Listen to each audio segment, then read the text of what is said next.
Wait! Before we start, do you want a bundle of 30 printable English PDF cheat sheets? Teaching you words and phrases for conversations for free? Then click the link in the description and sign up for a free lifetime account to get access.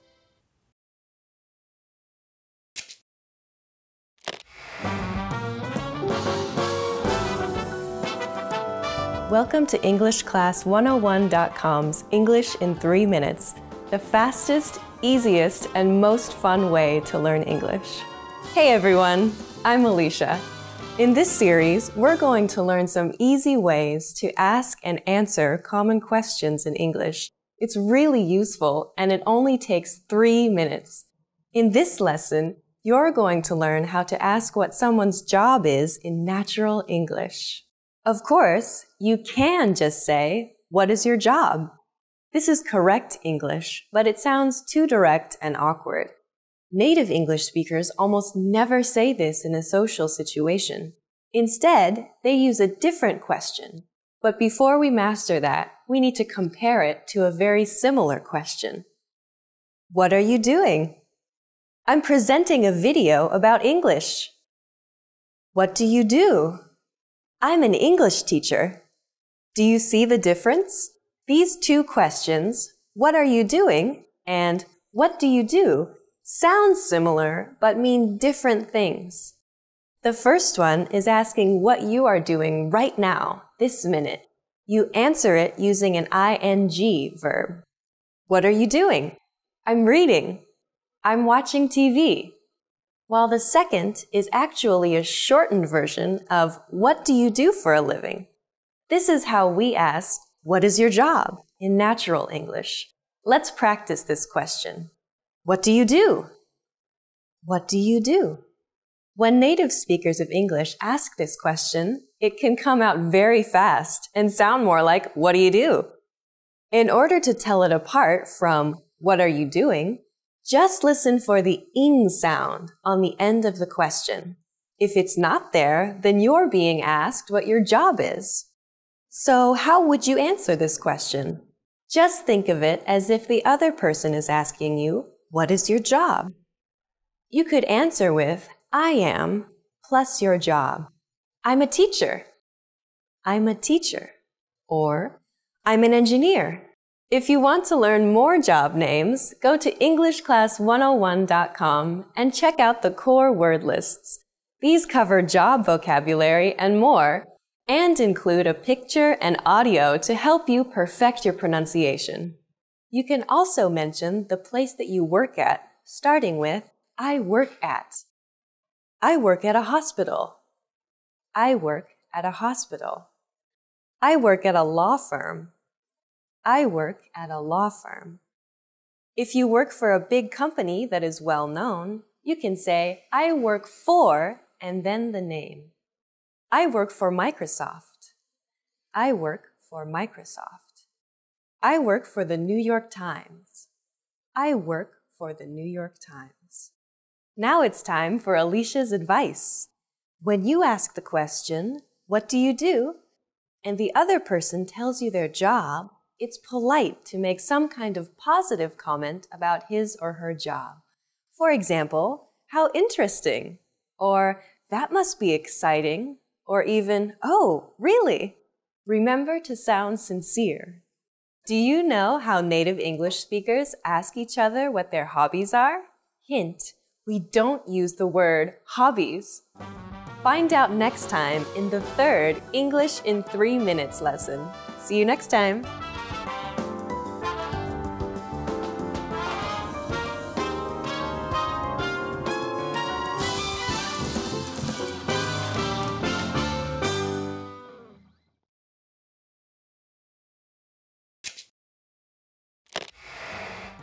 Imagine you're on a plane.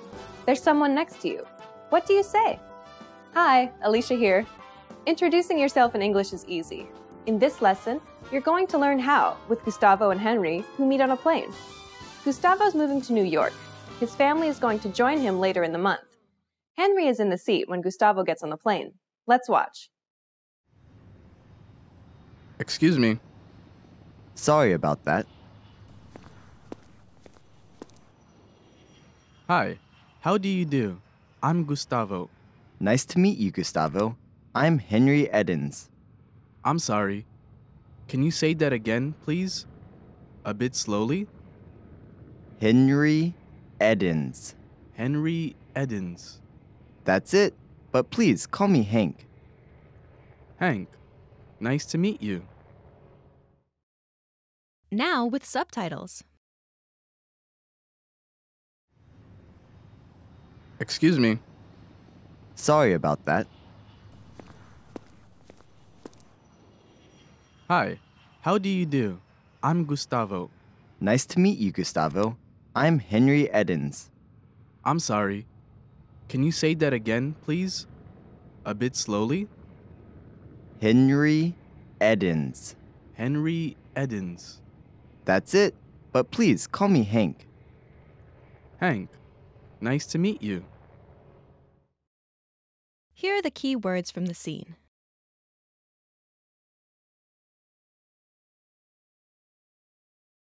Hi, Hi. Hi. Hi. but, But. But.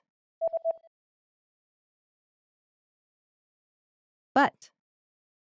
excuse me, Excuse me. Excuse me. Excuse me.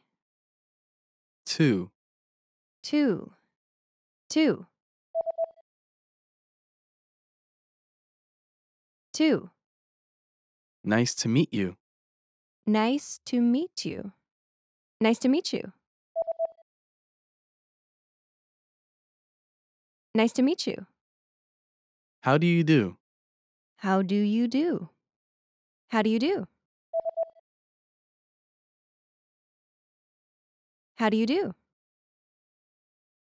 Here are the key phrases from the scene. How did Henry apologize when he realized he was in Gustavo's way? Sorry about that. Sorry about that. In general, this expression, when used to respond to "excuse me," shows a friendly willingness to help the other person. In this case, Henry wanted to show he was happy to move out of Gustavo's way.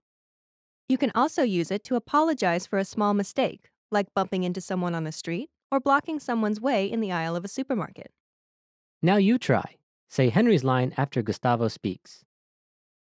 Excuse me.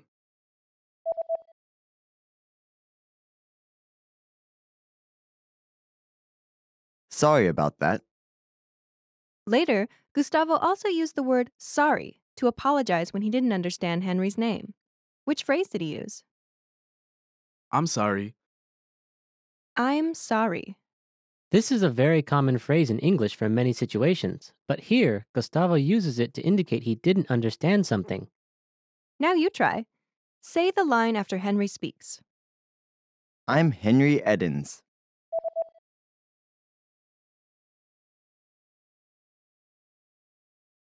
I'm sorry.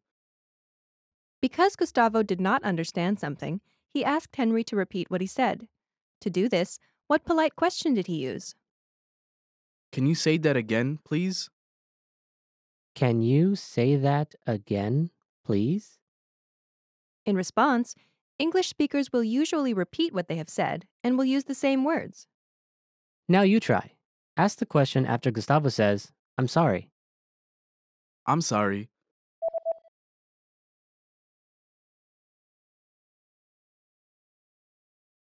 Can you say that again, please? Gustavo also wanted Henry to speak more slowly. To do this, what does he ask? A bit slowly? A bit slowly. This is not a complete sentence, but has a clear meaning when used after, "Can you say that again, please?" In response, English speakers will slow their speech down. Now you try. Say the phrase after Gustavo says, Can you say that again, please? Can you say that again, please?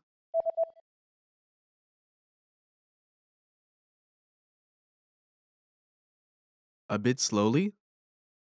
After Gustavo said Henry's name, Henry confirmed he said it correctly. How did he do that? That's it. That's it? This is like saying, that's correct. But since the situation was friendly, that's it sounded more natural. Now you try. Say the phrase after Gustavo says Henry's name correctly. Henry Edens.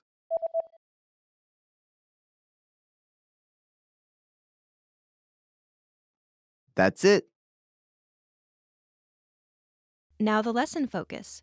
Here's how to introduce yourself. Ready? Do you remember how Gustavo introduced himself? Hi, how do you do? I'm Gustavo.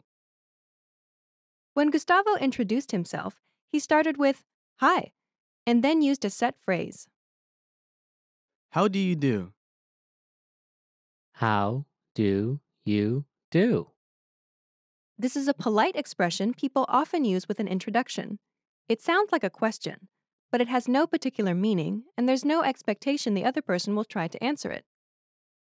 Next, he says, I'm Gustavo. the first part of this sentence is a contraction of two words, I and am. The am here functions like an equal sign in math. I'm.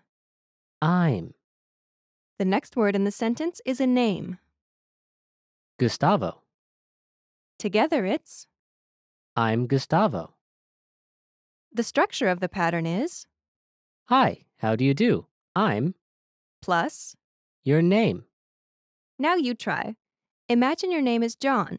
Say, hi, how do you do? I'm John.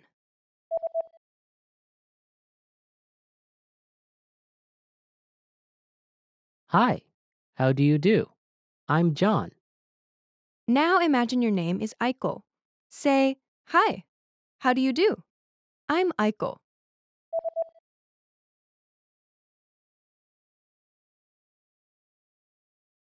Hi, how do you do? I'm Eichel.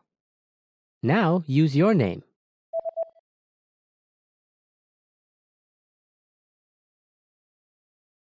Okay, there are two additional things you need to know. First, there's a shortcut for giving your name. Just drop the I'm from the final sentence of the self-introduction. For example, if Gustavo just said, Hi, how do you do? Gustavo. Henry would have understood it was his name. This would be especially clear if Gustavo extended his hand for a handshake while saying this. In very casual situations, you can even drop the hi and the how do you do. All that is left would be your name. The second thing you need to know is you can use I'm with just the first name or your first name and the last name together. I'm Henry Edens. Edens is Henry's family name. Using both your first name and your last name is a little more formal. It also gives you less privacy. For example, if people know both your first and last name, they can find you on the internet more easily. So it may be more common for strangers to say just their first name than people meeting in a more friendly environment. Next, you'll learn how to tell people to call you by a nickname, just like Henry did in the scene. But please call me Hank. But please, call me Hank. The first word in the sentence is. But. This word is not necessary, but it makes the transition to the rest of the sentence smoother. Henry uses this to introduce a new piece of information. And this information changes something about what he said before, but makes this clear.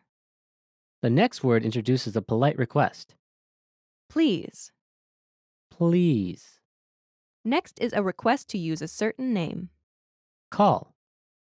Call. After this is the word Me. me. Last is a common nickname for men named Henry. Hank. Hank. Please call me Hank. The sentence structure is Please, call me. plus. Your nickname. Now you try. Imagine your nickname is Matt. Say, please call me Matt.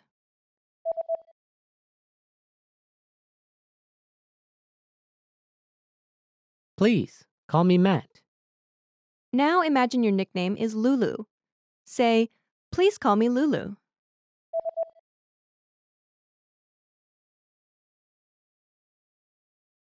Please call me Lulu. Now use your own nickname. Say, please call me, and then use your nickname.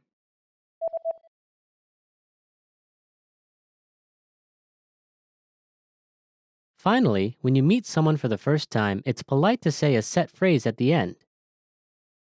Nice to meet you. Nice to meet you. Usually, both people will say this or something similar to it. Now you try.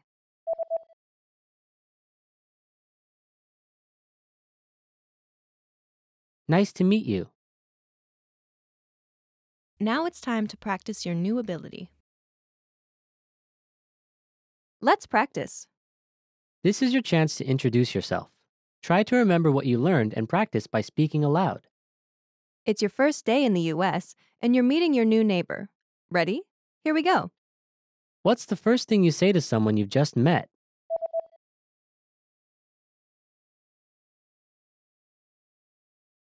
Hi, how do you do? How do you tell someone your name?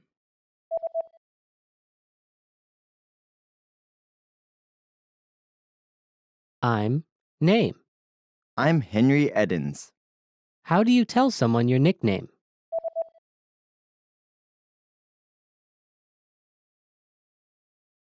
Please call me your nickname. Please call me Hank. What's the last thing you say to someone you've just met?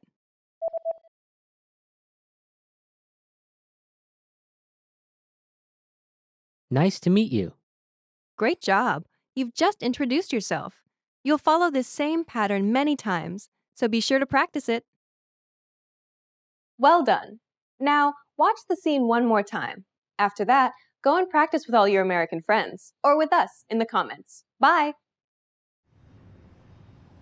Excuse me. Sorry about that.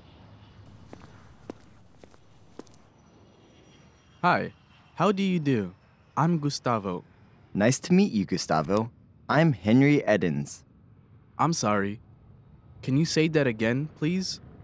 A bit slowly? Henry Edens. Henry Edens. That's it. But please call me Hank. Hank, nice to meet you.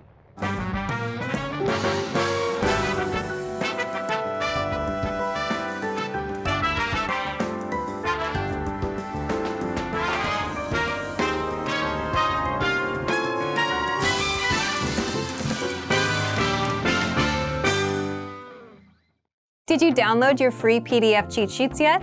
These conversation cheat sheets are an easy way to speak more because you get cheat sheets for conversational topics like the weather, family, hobbies, and much more. And inside, you'll learn common questions and answers that you'd use in conversations, as well as tons of vocabulary. Don't miss out on this free gift. Click the link in the description to get access. Hi everybody, my name is Alicia. Today we're going to be talking about simple past tense. We're going to talk about how to make simple past tense statements in English. So let's get started. Okay, so first let's talk about when we should use the simple past tense. Simple past tense statements for today are for actions that started and ended in the past. So these are things that both started or began and ended in the past. Both of those must be true to use simple past tense. The second point for today is these are actions which happened at a specific point in time. So a specific point in time can be yesterday, it can be an hour ago, it can be last year, it can be when you were a kid. All of these are a specific point in time, but the key is that we know when the action happened. So specific point in time is point 2 for this grammar point. Third, we can use simple past tense for repeated actions in the past. So things you did every week or every month or every year, every summer, every hour if you like. But one point about this, make sure to include a frequency indicator if you want to talk about an action that repeated in the past. Frequency indicator, for example, I just mentioned a few: every week, every month, every year. So frequency meaning how often. An indicator shows how often you did that. So you can use repeated actions with past tense to show Let's see, something you did a lot in the past, for example. So to give you a visual, the past is down here, now is this point here, and future is up here. When we use the simple past tense, it's an action that started and ended in the past, somewhere before now. That's one. It's at a specific point in time. So this action and this action, we know when they happened. It could be this morning, it could be yesterday, for example, but we know when these actions happened. Third, we can use for repeated actions, so maybe these actions repeat, but we know when the repetition happened. We know when we repeated these actions, so it's okay to use simple past tense to describe those. Okay, so now we know when we should use simple past tense. We know why we should use simple past tense, but how do we make simple past tense statements? So when you want to use the simple past tense to explain an action that happened in the past, you need to conjugate your verb. You need to change your verb. So that means when you're using a regular verb, you do verb plus ed. So verb plus ed is the basic form for simple past tense verbs. But keep in mind this is only for regular verbs. Not all verbs are regular verbs. So for example, some common ones are talk, which becomes talked, start, which becomes started, and enjoy, which becomes enjoyed. Please be careful, however. You'll notice that the past tense form of verbs has a few different pronunciations. So for example, start becomes started. It has an ID sound. It's not an ED sound, but an ID sound. You might hear a word like walked also, which has a sort of T sound about it. Walk becomes walked. Started becomes started, an ID sound. And then there's also a sound like in breathed, a very soft D sound. So there are three past tense verb sounds to listen for. An id sound, started, a soft D sound like breathed, and then a more hard T sound like walked. So pay attention to that when you're trying to make these past tense verb conjugations.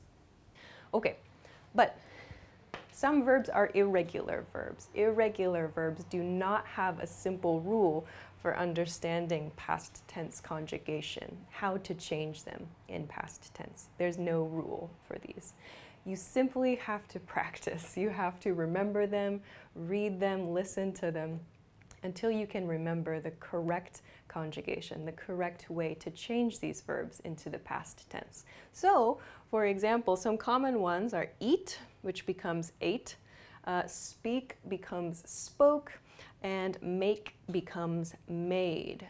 If you see a verb somewhere that seems a little odd, or you're not sure what the present tense form would be, you can check a dictionary and try to remember it from there. So now we've talked about simple past tense irregular and regular verbs. Let's try to use them to make some sentences. I prepared a few example sentences, so let's take a look. Okay. First sentence, he, something, something, a towel and sunglasses to the beach. So the verb here is bring. I want to use the verb bring. Bring, however, is an irregular verb, so I can't use the ed rule for regular verbs. The correct conjugation is brought, B-R-O-U-G-H-T. He brought a towel and sunglasses to the beach. This is the correct conjugation here. So bring is an irregular verb. Okay.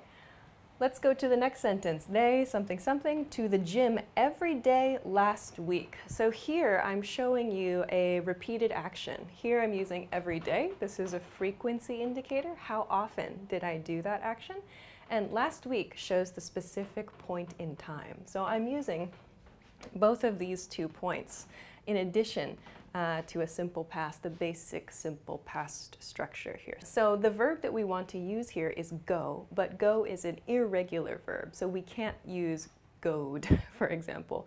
Go changes to went in the past tense, so went is the correct answer for this sentence here. Okay, Let's try the next one. I something something to tell my boss about my schedule. So the verb I want to use here is forget. Forget is a very useful word, I think, to remember. But again, forget is not a regular verb. Forget is an irregular verb, so we cannot use the ed form. Forget in the past tense becomes forgot. Okay. So, I forgot to tell my boss about my schedule is the correct sentence here. All right, let's go to something a little bit different. Here's a negative sentence. I don't think they something something a reservation at the restaurant. Okay, so here I'm using a phrase. I want to use the phrase make a reservation, to make a reservation. So the verb here is make. This was one of my example verbs for the irregular form. So make becomes made. I don't think they made a reservation at the restaurant is the correct verb form to use here. All right. The next sentence, we something something junk food almost every day last month. So here, again, I have every day, but I have almost here. So almost every day, not every day, but close to every day. And then last month is my specific point in time in this case. So here we have junk food. That means that the verb we want to use is probably eat. And we learned that eat is an irregular verb. There's no rule for conjugating this. We just know that eat becomes ate. We ate junk food almost every day last month. Great. Okay. So next sentence has two spaces for verbs, actually. Okay, so the next sentence that I've prepared, I included because a lot of my students ask about how to report information. When you want to report information, share something that you heard from a friend, a past tense action, you need to conjugate the reporting verb. For example, say becomes said, or hear becomes heard. You need to conjugate this verb, and you need to conjugate the information that you heard. So there are two past tense conjugations that should happen when you report information. Let's take a look. So here we have she something something, she something something, a great time at the party. So here, she blah blah blah, a great time at the party. So we use the expression to have a great time, to have a great time. Again, have is an irregular verb, so we conjugate it to had. She had a great time at the party. Okay.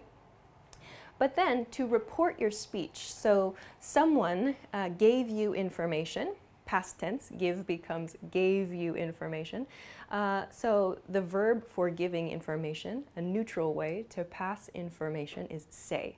So to conjugate say into the past tense, it's an irregular verb, so we use said. Say becomes said. So she said she had a great time at the party. Okay. Please be careful of your pronunciation with the word said. A lot of people I've heard use said. Said is not correct, so please use said. It sounds like S-E-D, the pronunciation, but it's said. S-A-I-D is the spelling. Say becomes said. She said she had a great time at the party. Okay, so last one. Okay, so the last example sentence for today includes spaces for a few different verbs. I included this because I wanted to show you that you can use a lot of different information in one sentence just by connecting your past tense verbs together. So let's take a look. Okay, yesterday I something something late, something something shopping, and something something to my mother. Okay, so the verbs I want to use for this sentence are sleep, go, and speak. Sleep, go, and speak. These are all irregular verbs. There are no regular verbs in this sentence. So sleep in past tense becomes slept. Go in past tense becomes went. And speak in past tense becomes spoke. So here in one sentence, I have explained three things about my day yesterday. Yesterday I slept late, I went shopping, and I spoke to my mother. So you can explain a lot of things with past tense and a few connecting words. In this case, I've just used and to connect the last two things in this sentence. So please keep this in mind when you're sharing information about your past events. So today we talked about the simple past tense, and we talked about how to conjugate both regular and irregular verbs. It might seem a little bit difficult to understand which verbs are regular and which verbs are irregular, but with some practice it will become easier. So I hope that you enjoyed this video. If you have any questions or comments, please be sure to leave us a comment and let us know. Also, please be sure to like this video and subscribe to our channel if you haven't already. Thanks very much for watching. Check us out for more at EnglishClass101.com, and we'll see you again soon. Bye!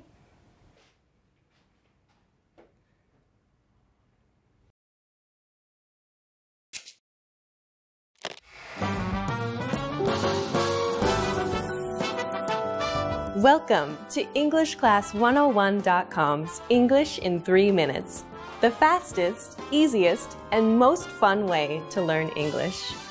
Hey everyone, Alicia here. In this series, we're going to learn some easy ways to ask and answer common questions in English. It's really useful and it only takes 3 minutes. In this lesson, you're going to learn how to ask what someone's hobbies are without using the word hobbies. You've probably seen the question, do you have any hobbies? Or, what are your hobbies? In an English textbook before. However, native English speakers almost never use the word hobbies when asking about them. A much more natural way to ask the same question is, what do you do for fun? Let's practice this question. What do you do for fun? What do you do for fun? You can also ask, what do you do in your free time? What do you do in your free time? So how would you answer this question? Let's look at how native speakers would do it. The easiest way is to say, I like to, or just, I like, followed by what you like to do. For example, if you like watching movies, you could say, I like to watch movies, or I like watching movies. I like to watch movies, or I like watching movies. And if you like golf, you could say, I like to play golf, or I like playing golf. I like to play golf, or I like playing golf. You can emphasize how much you like your hobby by adding a word like really in front of like. For example, I really like watching movies. On the other hand, if you want to play down how much you like something, you can say kind of. For example, I kind of like playing tennis. Now it's time for Alicia's advice. If you don't have any special hobbies or don't want to be specific, a good way to reply is, I like hanging out with my friends and stuff like that. I like hanging out with my friends and stuff like that. Just use I like and add hanging out with my friends and then add and stuff like that.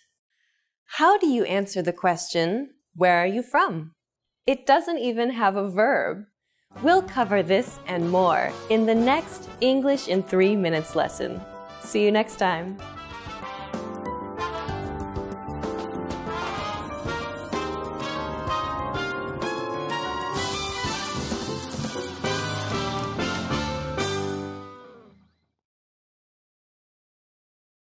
Hi everybody, my name is Alicia, and today I'm going to give a short explanation of some basic uses of the present perfect tense. So let's begin.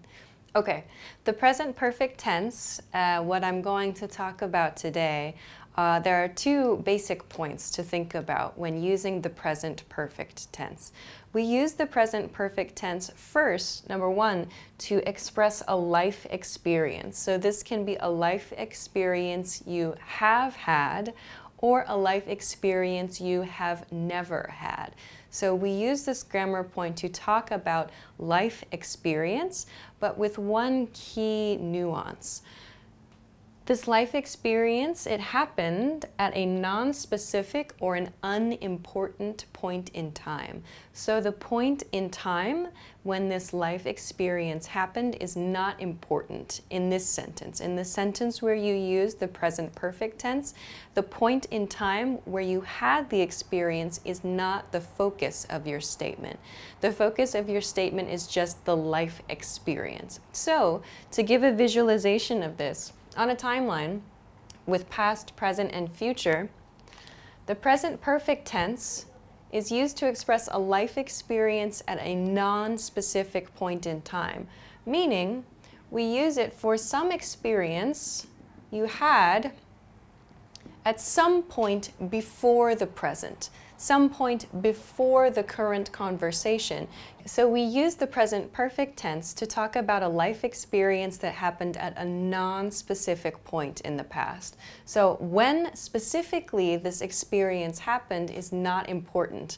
This grammar point allows us to simply say that we have or have not had an experience. So this is the first grammar point about the present perfect tense, the simple use of the present perfect tense. The next point I want to talk about, though, is this second point, number 2 here. We use the present perfect tense to talk about an action that started in the past and continues to the present. The effect of an action that started in the past continues to the present. So this is a grammar point that's slightly different from number 1 that I talked about. So the image here is an action that started at some point in the past. It began at some point in the past, and it continues to the present. Or the effects of that action continue to the present. So this is something we can use to talk about where we live, our studies, our work experience, for example. I'll show you in a couple of example sentences a little bit later. But this is the second use, the second grammar point I want to talk a little bit about today. So it's important to note that when we use this second point, when we use the second use of this grammar point, we often use the words for and since to express that action that began in the past and continued to the present. It gives the listener some extra information about the duration, about how long that action has continued. So the difference between for and since, many people make a mistake with this. So use of for and since is important with grammar point number 2 here especially because it gives the listener some information about how long the action has been happening. So in an example sentence you could say, I have lived in Paris for 3 years, or you could say, I have lived in Paris since 2014. So you can hear for is used for a period of time. I have lived in Paris for 3 years. 3 years is a period of time. Your period of time can be years, months, days, minutes, hours, and so on. Any period of time can be used with the word for. I have been teaching this lesson for a few minutes. I have been standing up for about an hour, for example. You can use a different time duration for different expressions. You can use this actually a lot in your everyday life. But on the other hand, let's talk about since. So since is used for a point in time. When we want to talk about a point in time where an action began, where an action started, we can use since. So for example, in my sentence, I said, I have lived in Paris since 2014. So that since shows the exact year when I started living in Paris. I have lived in Paris since 2014, and the action continues to the present. So we can use for and since to show when an action began, and we also know that that action is going to be continuing. That action will continue to the present. So these are kind of the 2 grammar points I'd like to talk about. Then lastly, I want to talk about how to make this grammar point, how to make the present perfect tense. So I have 3 categories here. There's positive statements, negative statements, and question statements. These are just the basic forms of these 3 types of sentences. So let's talk about a few different sentence patterns that we can make. I have positive statements, negative statements, and question statements. These are just a few examples of the type of sentences and questions that you can make with this grammar point. So first, to make a positive statement, we'll use have or has depending on your subject. If your subject is I, for example, we'll say I have, you have, and we have. For he and she has, she has, and so on. So depending on your subject, we will use have or has. Next, we need to include the past participle form of the verb. So for example, I have lived in Paris. Lived is the past participle form of the verb live. I have been to Paris. So we can use these past participle forms of verbs, been in this case, to talk about the present perfect tense, to use the present perfect tense. Please try to remember your past participle forms of verbs, but I find that one of the best ways to get used to using the correct form of the verb here is just practicing in sentences. It's a little bit difficult to memorize all the verbs just from a list, so try practicing them in sentences to remember. Let's talk then about how to make a negative statement. So a life experience you have not had. This is the sentence pattern that you can use to describe that. So again, depending on your subject, use have or has. I have, he has, and so on. Next, we'll include never. So I have never, he has never, they have never, you have never, and so on. So this never shows no experience. This is our negative expression. Then finally, we'll include the past participle form of the verb. So I have never eaten horse. He has never visited Italy, and so on. These make negative statements with never. Okay, and finally, a couple of different question patterns that we can use. There are a lot of different questions, yes and no questions, information questions. Let's take a look at a simple one, a simple yes-no pattern. So again, we begin with our has and have, depending on the subject here. So have you been, for example, with the past participle verb. Has she seen, and so on. So again, we need to use this past participle form of the verb when making our questions. You might have heard people use ever. I have here at the bottom this ever in this sentence style. Have you ever been to France? Have you ever eaten something? This ever, the nuance of this ever is in your whole life experience. So ever kind of amplifies, ever emphasizes the importance of your life experience. In your entire life, have you had the experience of something? This ever emphasizes your entire life's experience. If you say, for example, have you seen that movie? It sounds like maybe it's a recent movie. But if you say, have you ever seen such and such movie? It sounds like maybe the movie is a little bit older. So especially in cases where you'd like to emphasize something that's not so recent, you might consider using ever in your questions. Have you ever been to a different country? Have you ever studied something else? So using ever shows that maybe you're thinking about something a little bit further back, a little bit more in the past in someone's life. Okay, so now that we know this, let's take a look at a few example sentences that I've prepared. So first, I have they, something, something, in Germany. So here I want to use the verb live, live. So the past participle form of the verb live is lived, and my subject here is they. So I need to use they have lived in Germany. This is a very, very simple sentence. They have lived in Germany. I'm using this simple structure, this simple grammar point number 1, which we talked about. So this is just a life experience. When did they live in Germany? We don't know, but it's just the experience that we want to focus on in this sentence. I could change the sentence to say, they have lived in Germany since 1999. In that case, it means they live in Germany now also. However, if they do not live in Germany, they only want to express their life experience of living in Germany, they could say, they have lived in Germany. They have lived in Germany only, that sentence. So please be careful. They have lived in Germany since 1999 shows they still live in Germany.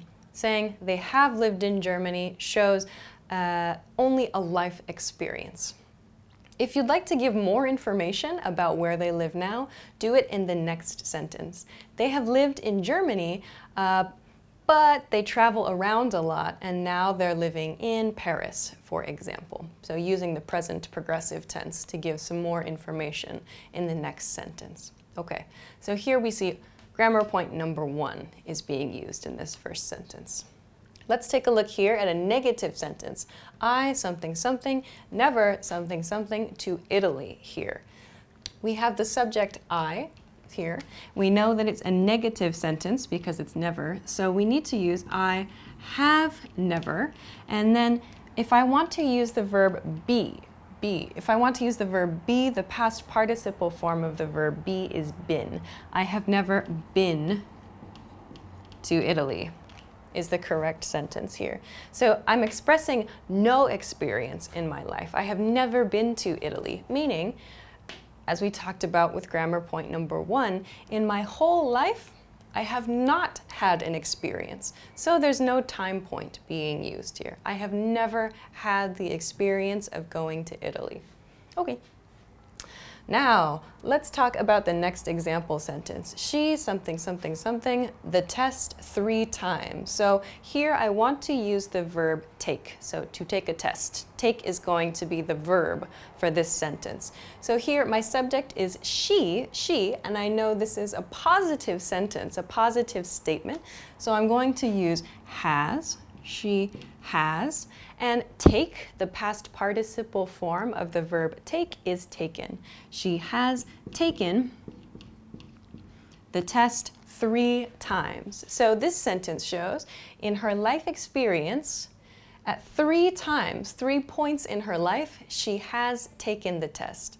So we don't know when she took the test, but we know she has taken the test 3 times at some point in the past. This is what this sentence teaches us. We don't know when, just that she has taken the test 3 times. Okay.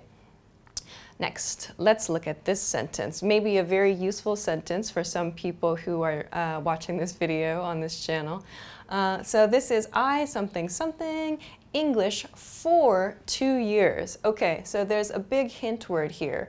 I have the word for included in this sentence. Remember, we use for to talk about a time period, So that connects to grammar point 2, which we talked about over here. So remember, with grammar point number 2, for present perfect tense, we're showing an action that started in the past and continues to the present. Okay, so the verb I want to use here is study, study. So my subject is I, so I need to use have in this case, and the past participle form of study is studied.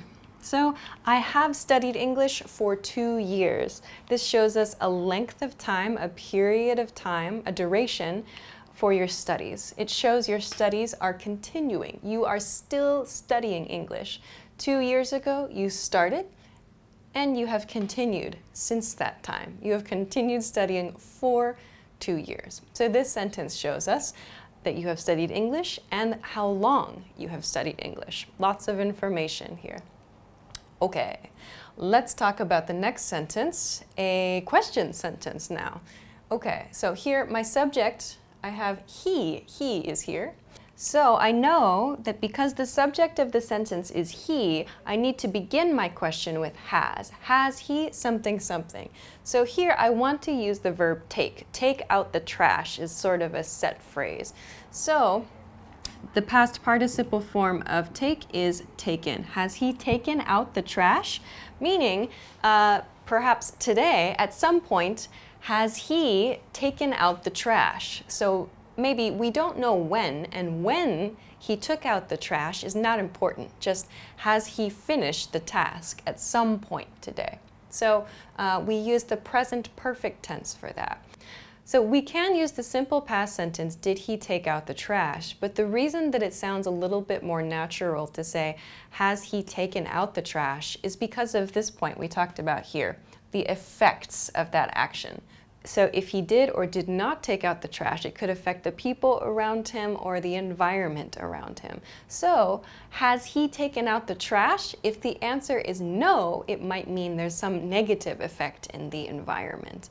If the answer is yes, perhaps it means the people in the environment will be happy. There will be a happy effect of that. So this is the consideration. It's a very, very small point. If you ask, did he take out the trash? It's okay to use. But keep in mind though, you may hear people say, has he taken out the trash as well? And this is the reason why. The effect of taking out the trash is what's kind of the nuance of this expression. Great, so let's talk about the next example sentence. Which country something something use something something to? So in casual, kind of more everyday friendly spoken English, it's okay to end your sentence with a preposition, in this case to.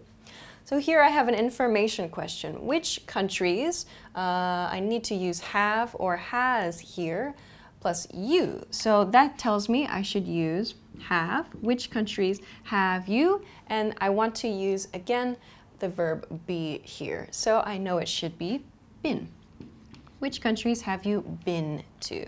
So again, in your life experience, which countries have you been to? When is not important, just in your life. Where, which countries? Okay, let's look at the next one. You'll see I have a little apostrophe. Maybe you can see it on the screen there. There's a little apostrophe here, which is a pronunciation hint. So this is a yes or no question. You, something, something, never, something, something, a motorcycle. So motorcycle, the verb I want to use with motorcycle is ride. Ride, the past participle form is ridden. You've never ridden a motorcycle is the complete sentence here. So I mentioned this pronunciation hint. You have becomes you've in the contracted form, you've. So try not to use you have, he has, she has. Try to use that apostrophe VE or apostrophe S sound when you're speaking. You've never, he's never, she's never. Sounds a lot more natural and a lot more fluent as well than he has or she has or you have. So please try to use the contracted form here. So this sentence, you've never ridden a motorcycle, meaning in your life experience, you have never ridden a motorcycle. So this is a yes or no question. No, I've never ridden a motorcycle could be the answer. Or yes, I have actually ridden a motorcycle. So this is a simple yes or no question, but we use the negative form here. You've never? It sounds surprised. This sounds kind of shocked. Okay. Let's look at our next example sentence. We something something, never something something. The verb I want to use for this sentence is work, work. Okay, so the past participle form of work is worked here, okay. And we is the subject of the sentence, so we're going to use we have never worked internationally. In our life experience, we do not have the experience of working internationally. Okay, finally, they something something in Paris since 2015. So just as we practiced with this example sentence with for, here we see since. So this shows us that maybe a specific point in time, in this case 2015, is going to give us some extra information about this situation. So let's use the verb live again. We know that the past participle form of live is lived, and we'll use have because our subject is they. So they have lived in Paris since 2015.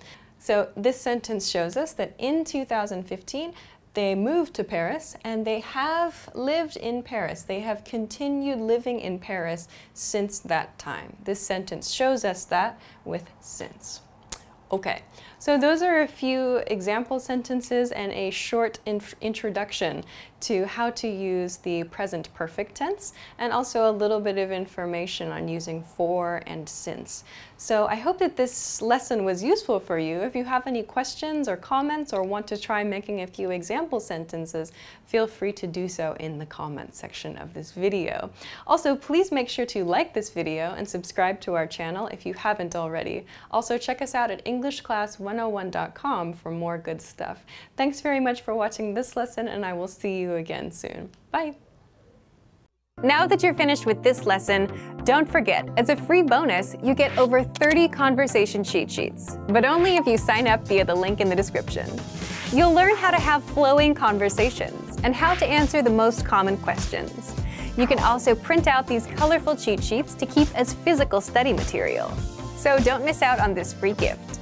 Click the link in the description and sign up for a free lifetime account to get your PDF cheat sheets.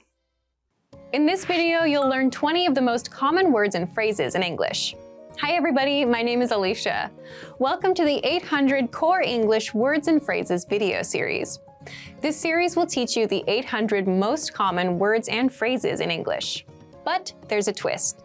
With each new lesson in this series, we'll include the previous lessons at the end. So after you've learned the new words and phrases, stick around and review what you learned in previous lessons. Reviewing is one of the most important parts of learning a language. You can also get the full list right now at EnglishClass101.com. Click the link in the description to access more example sentences, create your own flashcard deck, and finally master English. Okay, let's get started. First is frying pan. Frying pan. Frying pan. A frying pan is a very common item to have in a kitchen. It's usually quite large and it has a handle on it. We use it to make eggs, pancakes, many different things. This frying pan is very cheap. This frying pan is very cheap. This frying pan is very cheap. Cutting board. Cutting board. Cutting board. A cutting board is, as it sounds, it's a board that can be wood or plastic or maybe another material that we use to cut on. This is to keep our counters clean and safe. The cook is cutting a hard-boiled egg on the cutting board. The cook is cutting a hard-boiled egg on the cutting board. The cook is cutting a hard-boiled egg on the cutting board. Sink. Sink. Sink. A sink is a place where you wash your hands, or in the kitchen, a place where you wash your dishes. The sink is almost full. The sink is almost full. The sink is almost full. Bowl. Bowl. Bowl. A bowl is something that we use to eat soup or stew or perhaps ice cream, anything that is kind of liquid-like. The bowl is empty. The bowl is empty.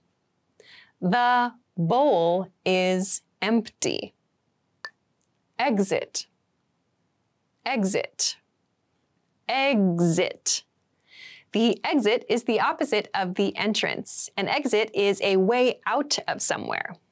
Where is the exit? Where is the exit? Where is the exit? Map. Map. Map. A map can be a physical item or a digital item. It's a guide to the area around us, or it can be a guide to a larger region, like a state, a city, or even the world. Check the map to find your way to your destination.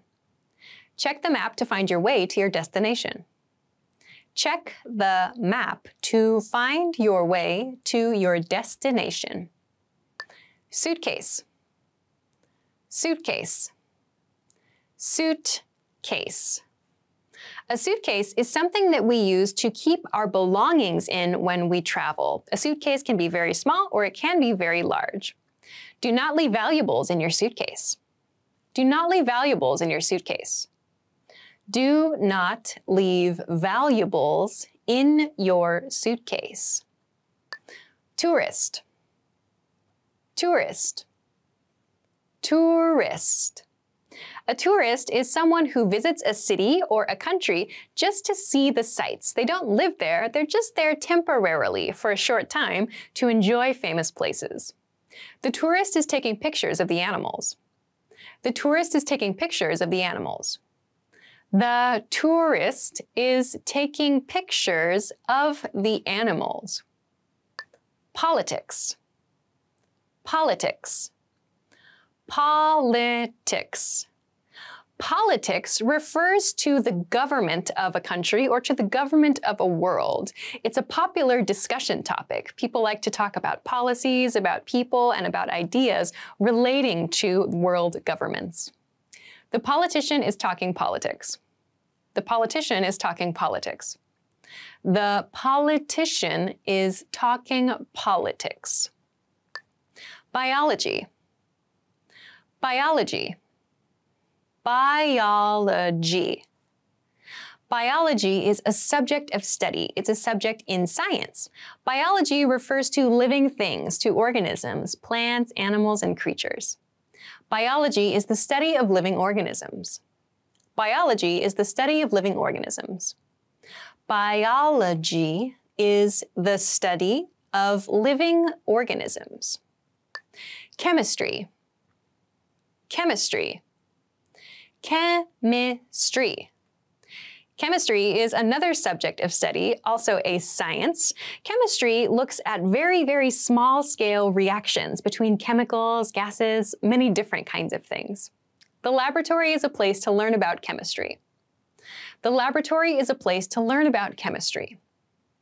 The laboratory is a place to learn about chemistry. Physics. Physics.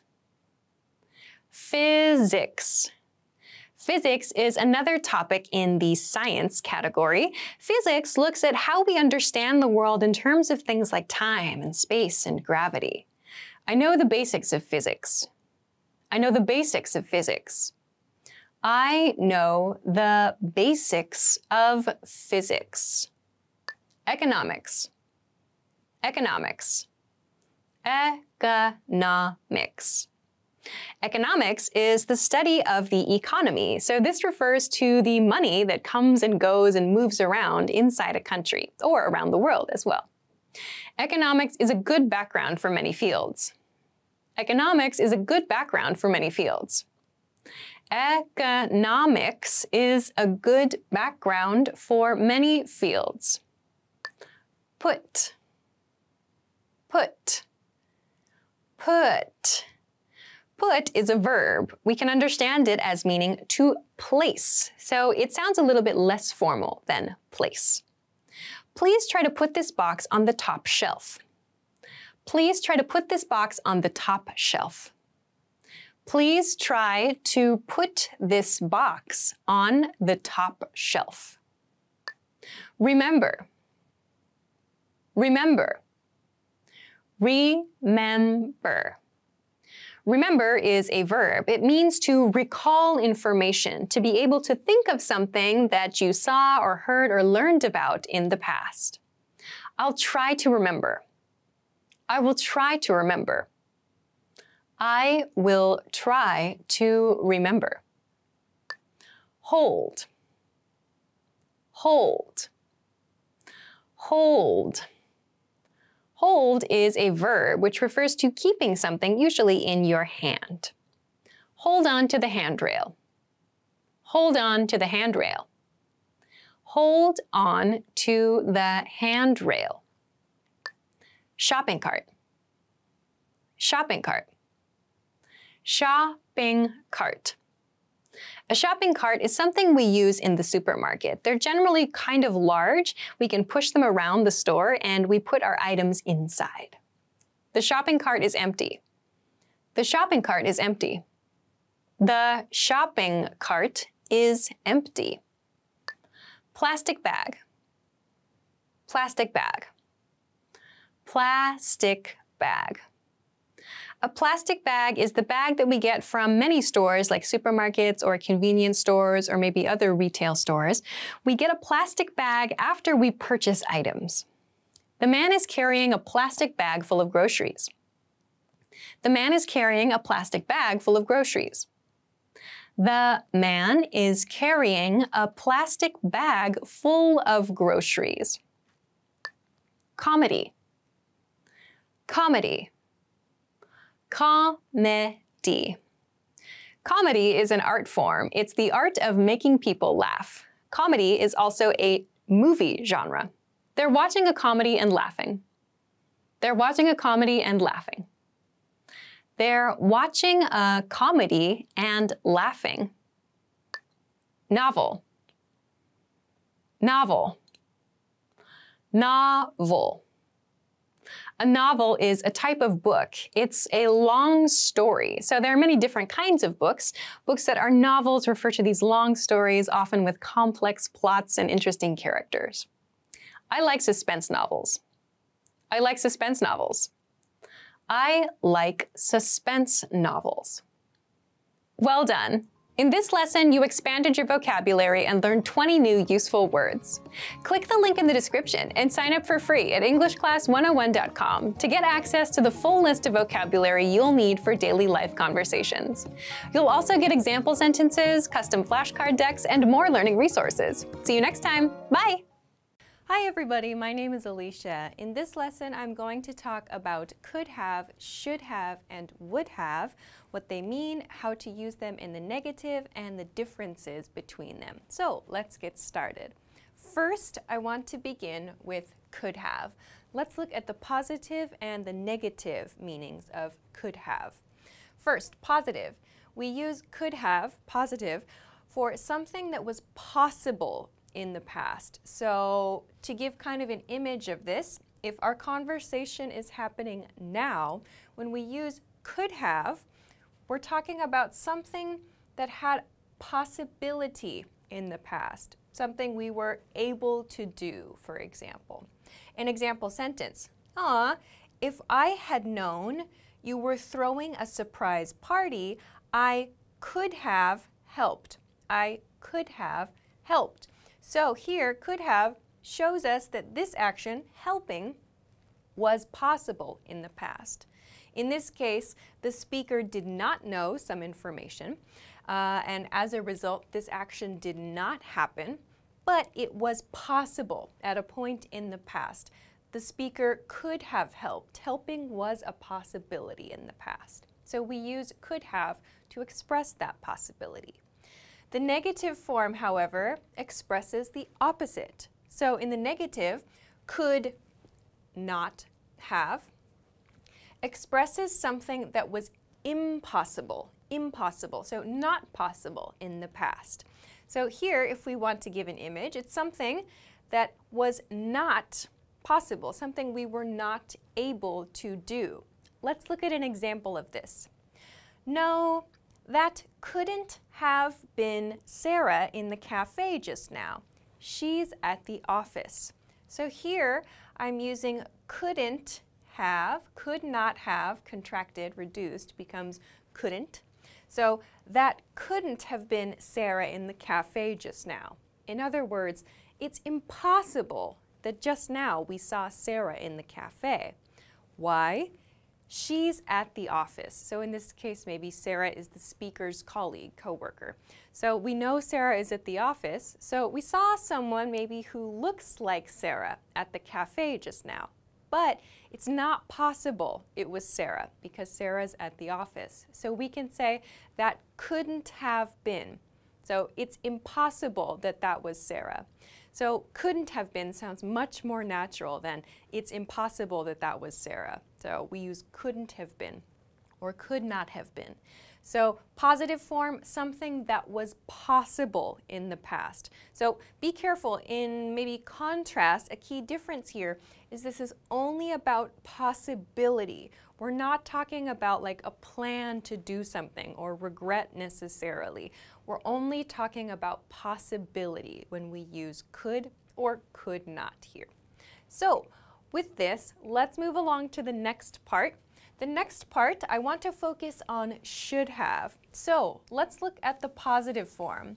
Should have in the positive expresses regret for something we did not do in the past. So an image of this here, if our conversation is happening now, we want to talk about something we did not do in the past, and that now maybe we think, oh, it's a good idea, like I should have done this thing. I did not do this thing in the past. That's why I marked it with an X here. So I did not do this thing, but I feel bad now. I feel regret. Like I should have done that thing in the past. So an example sentence of this: I should have studied more when I was in school. Here is the should have. I should have, and this action, studied more.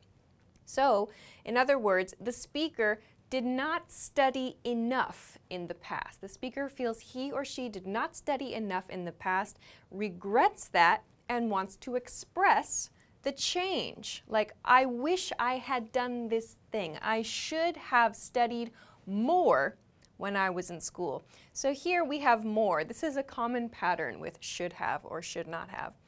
When we use more, it means I should have studied more than I did when I was in school. So here, the speaker is expressing regret, sadness about something they did not do. Therefore, when we use the negative form, the speaker, again, expresses regret, yes, but they're expressing regret for something that happened in the past, something they did in the past. So I've marked it here with a check. This action did happen, and we feel regret about that action. We feel bad about something we did in the past. An example: I shouldn't have spent so much time playing video games when I was a kid. So here I've used shouldn't have. So should not have is how we make the negative form. I've reduced it shouldn't have in rapid speech, shouldn't have. I shouldn't have spent so much time playing video games. So what's the action here? The speaker played video games when he or she was a child. The speaker now regrets that. The speaker says, I shouldn't have spent so much time. I should have spent less time playing video games. So I could use positive should have. I should have spent less time playing video games when I was a kid. Here, I shouldn't have spent so much time. So here, a key point with should have is that we're expressing regret. Remember, with could have, we're talking just about possibility. With should have, we're expressing a regret for something that did or did not happen in the past. So, with this in mind, let's go on to the last point for this lesson. The last point is would have, would have. So, when we say would have, we often say would have. Would have. I mentioned it here with should have, we say should have or shouldn't have. Same thing with could have, like could have or couldn't have is the correct pronunciation in fast speech. So when we talk about would have, or when we look at would have, and we look at the positive form, we use it to express a plan for something that did not happen. So we're talking about something in the past. So from a point in the past, something in the future at that time, we had a plan for that thing, or we thought something was going to happen. But in the positive form, it did not happen. This is kind of tricky. Let's look at an example situation. Here, I would have arrived on time today, but there was terrible traffic, so I did not arrive on time. So first, here's my action. I would have arrived on time. So I had a plan, or I had a desire. I was thinking I was going to arrive on time. So at this point in time, I would have arrived on time today. Maybe we're thinking when I left the house, maybe this is where the action starts. My plan was to arrive on time. So again, this is all happening in the past. My conversation is here. I was planning to arrive on time, but there was terrible traffic. Terrible traffic means lots and lots of cars. It was difficult to drive or difficult to get to work. So I did not arrive on time. I would have arrived on time, but I didn't because of terrible traffic. So this shows us, this would have shows us all of this information, everything here happened in the past on like a timeline. So I thought I was going to arrive on time, something happened and I didn't. So we can use would have to show like our thinking in this point, would have in the past, about a future action that is also in the past. So a couple of past points there at the same time. Okay, so let's compare this then to the negative form. The negative form then expresses the opposite. So we have a lack of plan or a lack of a desire. So lack of something means no plan or no desire. So lack of plan for something that happened in the past. It did happen, yes. So we commonly use both of these to talk about other people's choices, like when we're giving advice. This example sentence is a very common way that we use would not have or wouldn't have. Let's look. If I were you, I wouldn't have quit my job before I found a new position. So here is my would not have. I've reduced it to wouldn't have. I would not have quit my job before I found a new position. So that means if I were you, this is how we're beginning this. This is a very common way that this would have or would not have is used. So if I were you, I'm not you, but if I were, at this point in time in the past, my decision would not have been to quit my job. However, your decision was to quit your job. This did happen. You quit your job. In my case, I would not have done that. So here, in opposite to the positive form, I'm talking about a point in the past, like if I were you, just in general, and I'm talking about a future decision I might make. In this case, the person listening did choose to quit his or her job. I'm saying I would not have quit my job. That would not have been my decision for the future. So again, there's kind of this idea of 2 points in the past, like a kind of a general, I guess, a starting point in the past, if I were you, in this case, and some decision, some plan, some like desire or lack of desire in this case in the negative form. So we use these, like I said, to talk about like other people's choices when we're giving advice. Like, oh, if I were you, I would have done this in the past. So we use would have to talk about past decisions and maybe to talk about things like if you were the speaker, like things you might change. What would you do differently? So we use this to talk about these sorts of past decisions and give advice and talk about how we might make different decisions in the future. So this kind of expresses a desire or lack of desire. This one, should have, expresses regret in the past. Could have expresses possibility.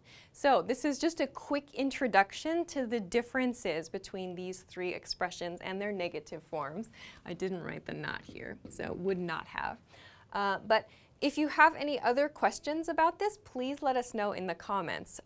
They are very similar, I know. They sound very similar, and it can be hard to understand how to use them, but try to keep these three kind of themes in mind. Possibility and regret, and then kind of desire or advice here. So I hope that this helps you understand the differences between these three. If you have questions or comments, or if you want to practice making an example sentence, please feel free to do so in the comment section of this video.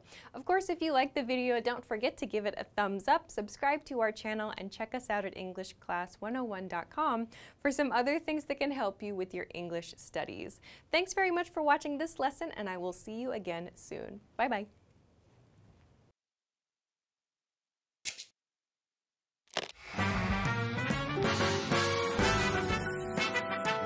Welcome to EnglishClass101.com's English in 3 minutes, the fastest, easiest, and most fun way to learn English. Hi, how's it going? I'm Alicia. Nice to meet you. In this series, we're going to learn some easy ways to ask and answer common questions in English. It's really useful, and it only takes 3 minutes. In this lesson, You're going to learn new, more common ways to ask and answer the question, "How are you?" in English. You've probably learned, "How are you?" and "I'm fine" in textbooks before, but in the United States, people will usually ask this question and answer it in a different way. First, let's review. If someone says, "How are you?"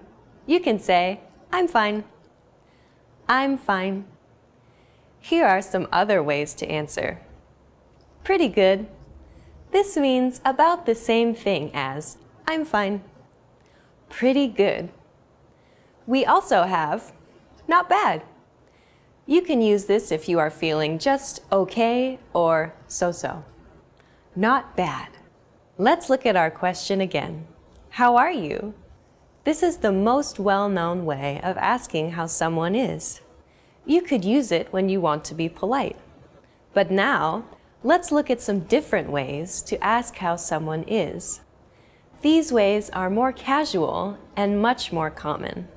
First, hey, how's it going? Hey, how's it going? You can answer this in many ways. If you're feeling good, you can say, good. Good. Pretty good. Pretty good. Not bad. Not bad. Once more, good. Pretty good. Not bad. Here's a tip. Even though these answers mean the same thing as "I'm fine," you can't answer "How's it going?" with "I'm fine." It will sound a bit strange. If you're not feeling good, you can say "Not so good." Not so good. Not great. Not great. Or not so well. Not so well. Be careful. If you say one of these, the other person will usually ask, "Why? What's wrong?" to be polite. Then you will have to explain. Another casual but very common version of "How are you?" is "What's up?" What's up? To reply, use a cheerful voice as you say, "Not much," "Not much," or "Nothing much," "Nothing much." This means you're free and able to chat. Since "What's up?" is just another way of saying hello, you can also reply with "Hey" or "Hi." Now it's time for Alicia's advice. A lot of the time, when we ask questions that mean, "How are you?" in English, we're not actually asking about the other person's health. We're only asking to be polite. You should think of these questions as another way of saying hello, a way for the conversation to get started, instead of actual, literal questions. In fact, when someone asks you, "What's up?" you don't even have to answer. Just say, "What's up?" in reply. Do you know the difference between "What do you do?" and "What are you doing?" It's a little tricky, but we'll explain it simply in the next English in 3 minutes lesson. See you next time.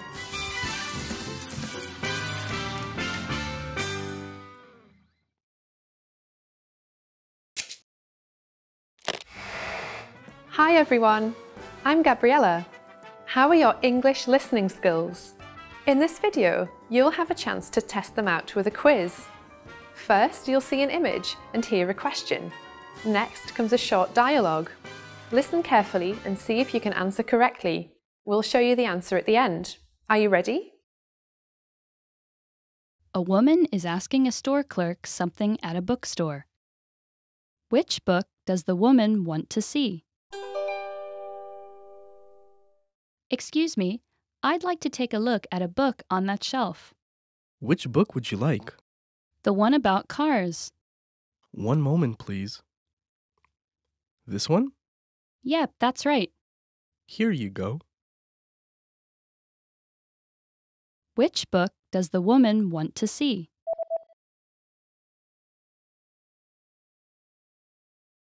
A woman is asking a store clerk something at a bookstore. Which book does the woman want to see? Excuse me, I'd like to take a look at a book on that shelf. Which book would you like? The one about cars. One moment, please. This one? Yep, that's right. Here you go. Did you get it right? I hope you learned something from this quiz. Let us know if you have any questions. See you next time.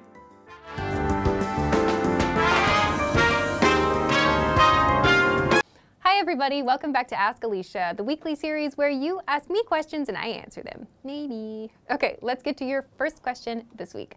First question this week comes from Sadaf. Hi Sadaf. Sadaf says, hi Alicia, my question is when do we use actually and when do we use really?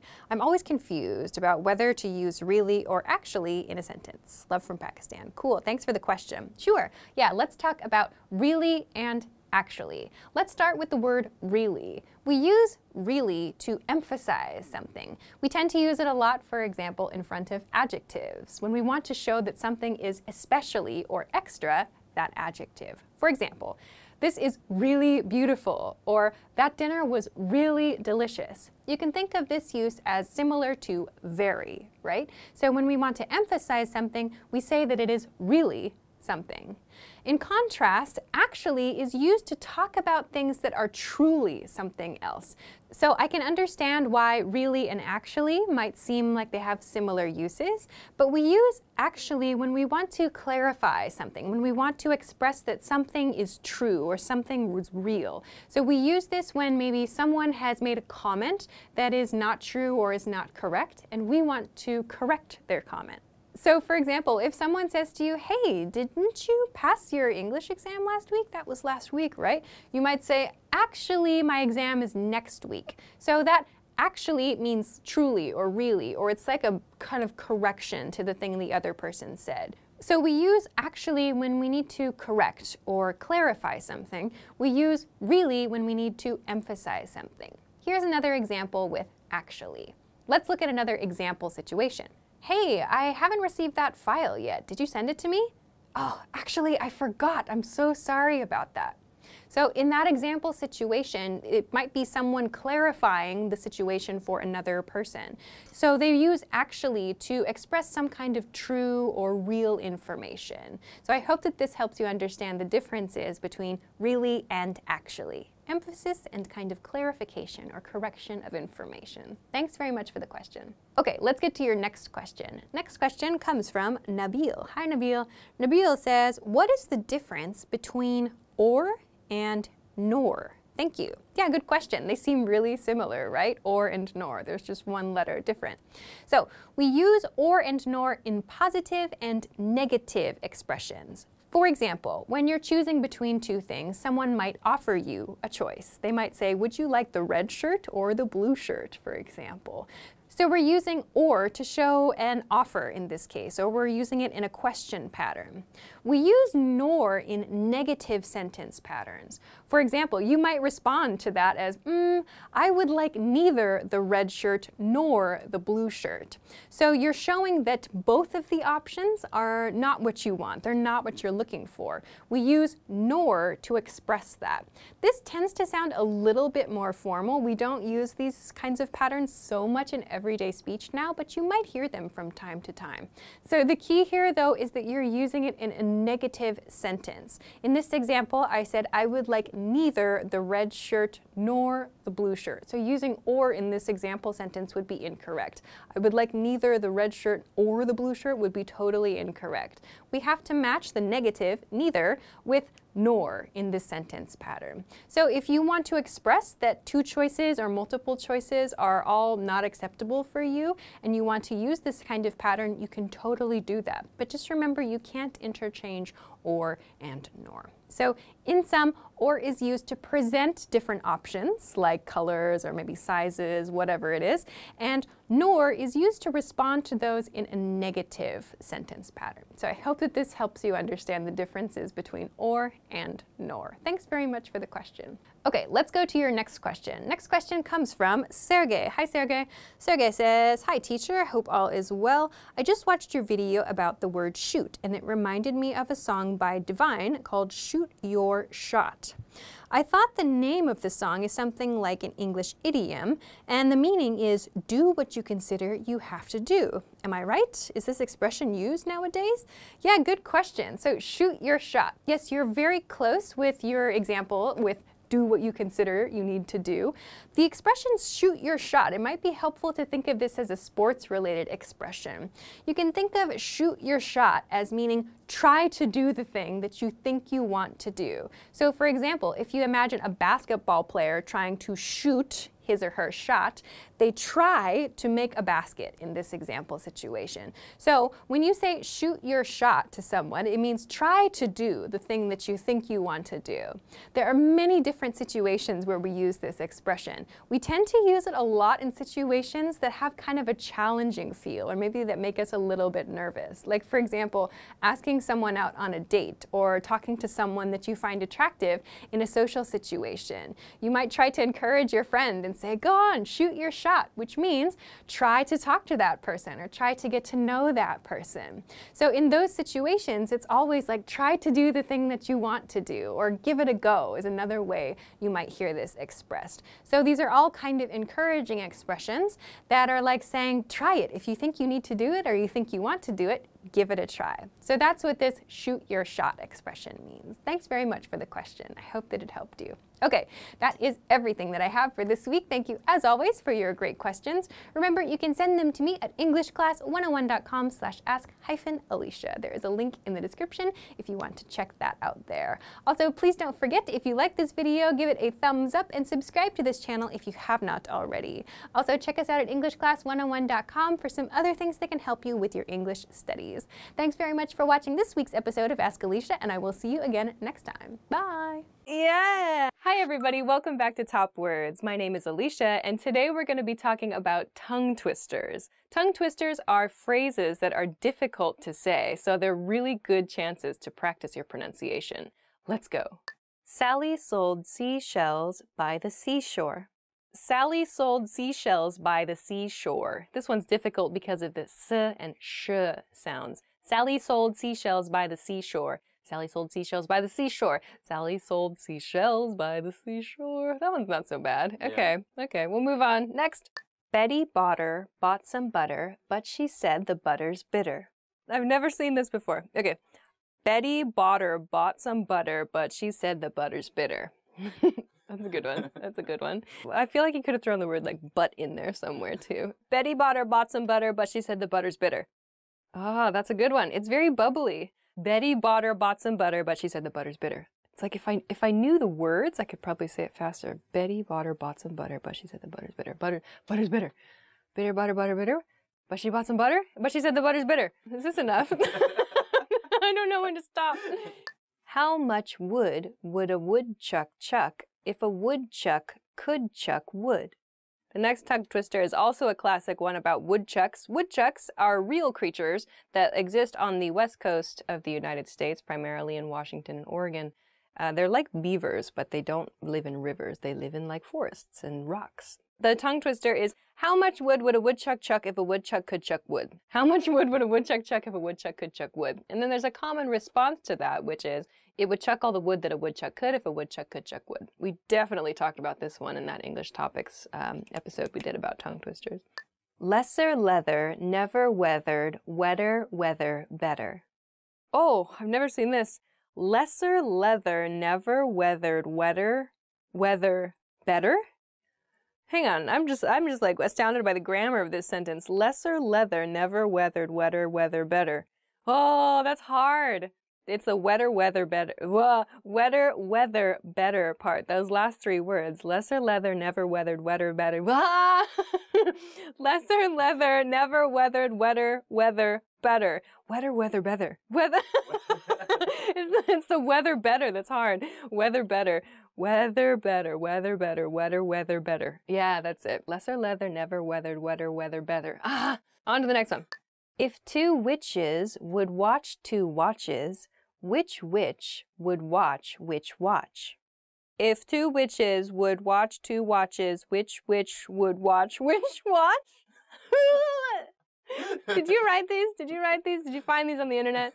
Someone's brilliant. If two witches would watch two watches, which witch would watch which watch? That one's a good one. If two witches would watch two watches, which witch would watch which witch would watch which watch? All right, that's the end. Wow, those are really good tongue twisters. The one that always gets me from that episode of English Topics that we did was Irish wristwatch. Irish wristwatch.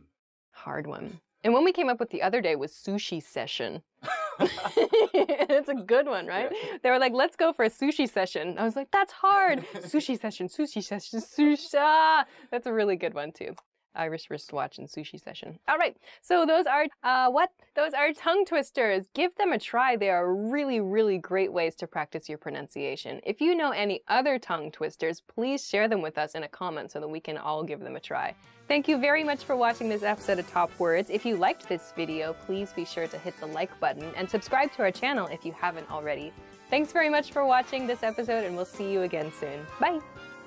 Oh my god, I want to have this job where I just sit at like my desk and I just think of, that's probably what somebody does, like they're bored at their job and they just think of these sorts of things.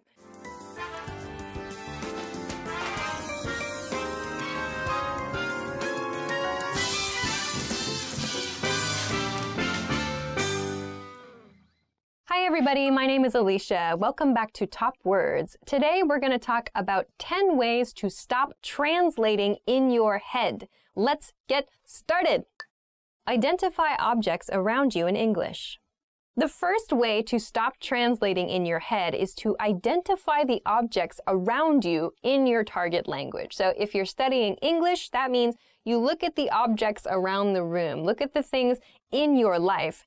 Don't think of them in your native language first. Think of them in your target language first. So if I look around the room, I see a computer, I shouldn't think my native language word, I should think my target language word. So start with the items and the situations in your everyday life. If I say computer in English, maybe I should say computer in Japanese. I should say not, I don't know, water in English. I should say omizu in Japanese. So start associating the words in your target language with your everyday life now. So if you're studying English, that means start getting familiar with the things in your everyday life in English. Repeat phrases you hear native speakers use. Tip number 2 is to repeat the phrases that you hear native speakers use. So if you're watching this channel, for example, or you're watching a TV show or a movie, listen for the way that native speakers make those phrases. If you hear a phrase you have never heard before, or you hear an interesting combination of words, try to repeat them yourself. Don't just listen. Try to say them yourself. If you're in a public space and it's difficult for you to do that, fine. Practice in a place where you feel more comfortable. Maybe if you have some private space to practice. Just repeat them. Get your mouth used to saying the words the way that the speakers, the native speakers do. So if you never actually say words, if you're only taking in, if you're only listening and you're not actually producing the language, it's kind of hard to practice and to really hone your pronunciation, to improve your pronunciation. So when you listen to native speakers, try to repeat after them. So for example, if you're studying English, you can try to repeat after this video. You can repeat after the things I'm saying, because maybe I'm using an expression or I'm using a certain series of vocabulary words together the way a native speaker would. And it's maybe a good idea to try to practice the ways that native speakers put their words together. So try to repeat after native speakers, especially when you're looking at media. And you can do this when you're reading books too. You can try to read out loud interesting lines of books that you find or something that maybe is difficult for you. Very nice practice tip. Make a situation where you can't escape into your native language. Make a situation where you can't escape into your native language essentially means immerse yourself. Of course, going to that country or going to a place where you can speak only that language is very difficult for some of you. Totally understand. But if in your life you can create a situation in your library, in your room, in your house, somewhere, for just an hour or, I don't know, maybe a day. I don't know what your schedule is like. But if you can create a situation or create an environment where you have no choice but to use that language and you cannot escape, meaning you cannot go back to using your native language as a crutch. You can't use the native language at all. It forces you to use the language that you're studying. So, of course, if you are lucky enough to live in the country or to live in a place where people speak the language you're studying, great. But you have to go out and interact with people. You have to put yourself in a place where you have no choice but to speak. It's very hard and it's very scary and it's very embarrassing at first. But if you take time to find places and to make environments that are comfortable for you, where you feel comfortable making mistakes and asking questions, it's very valuable for your learning process. This is actually something that I did.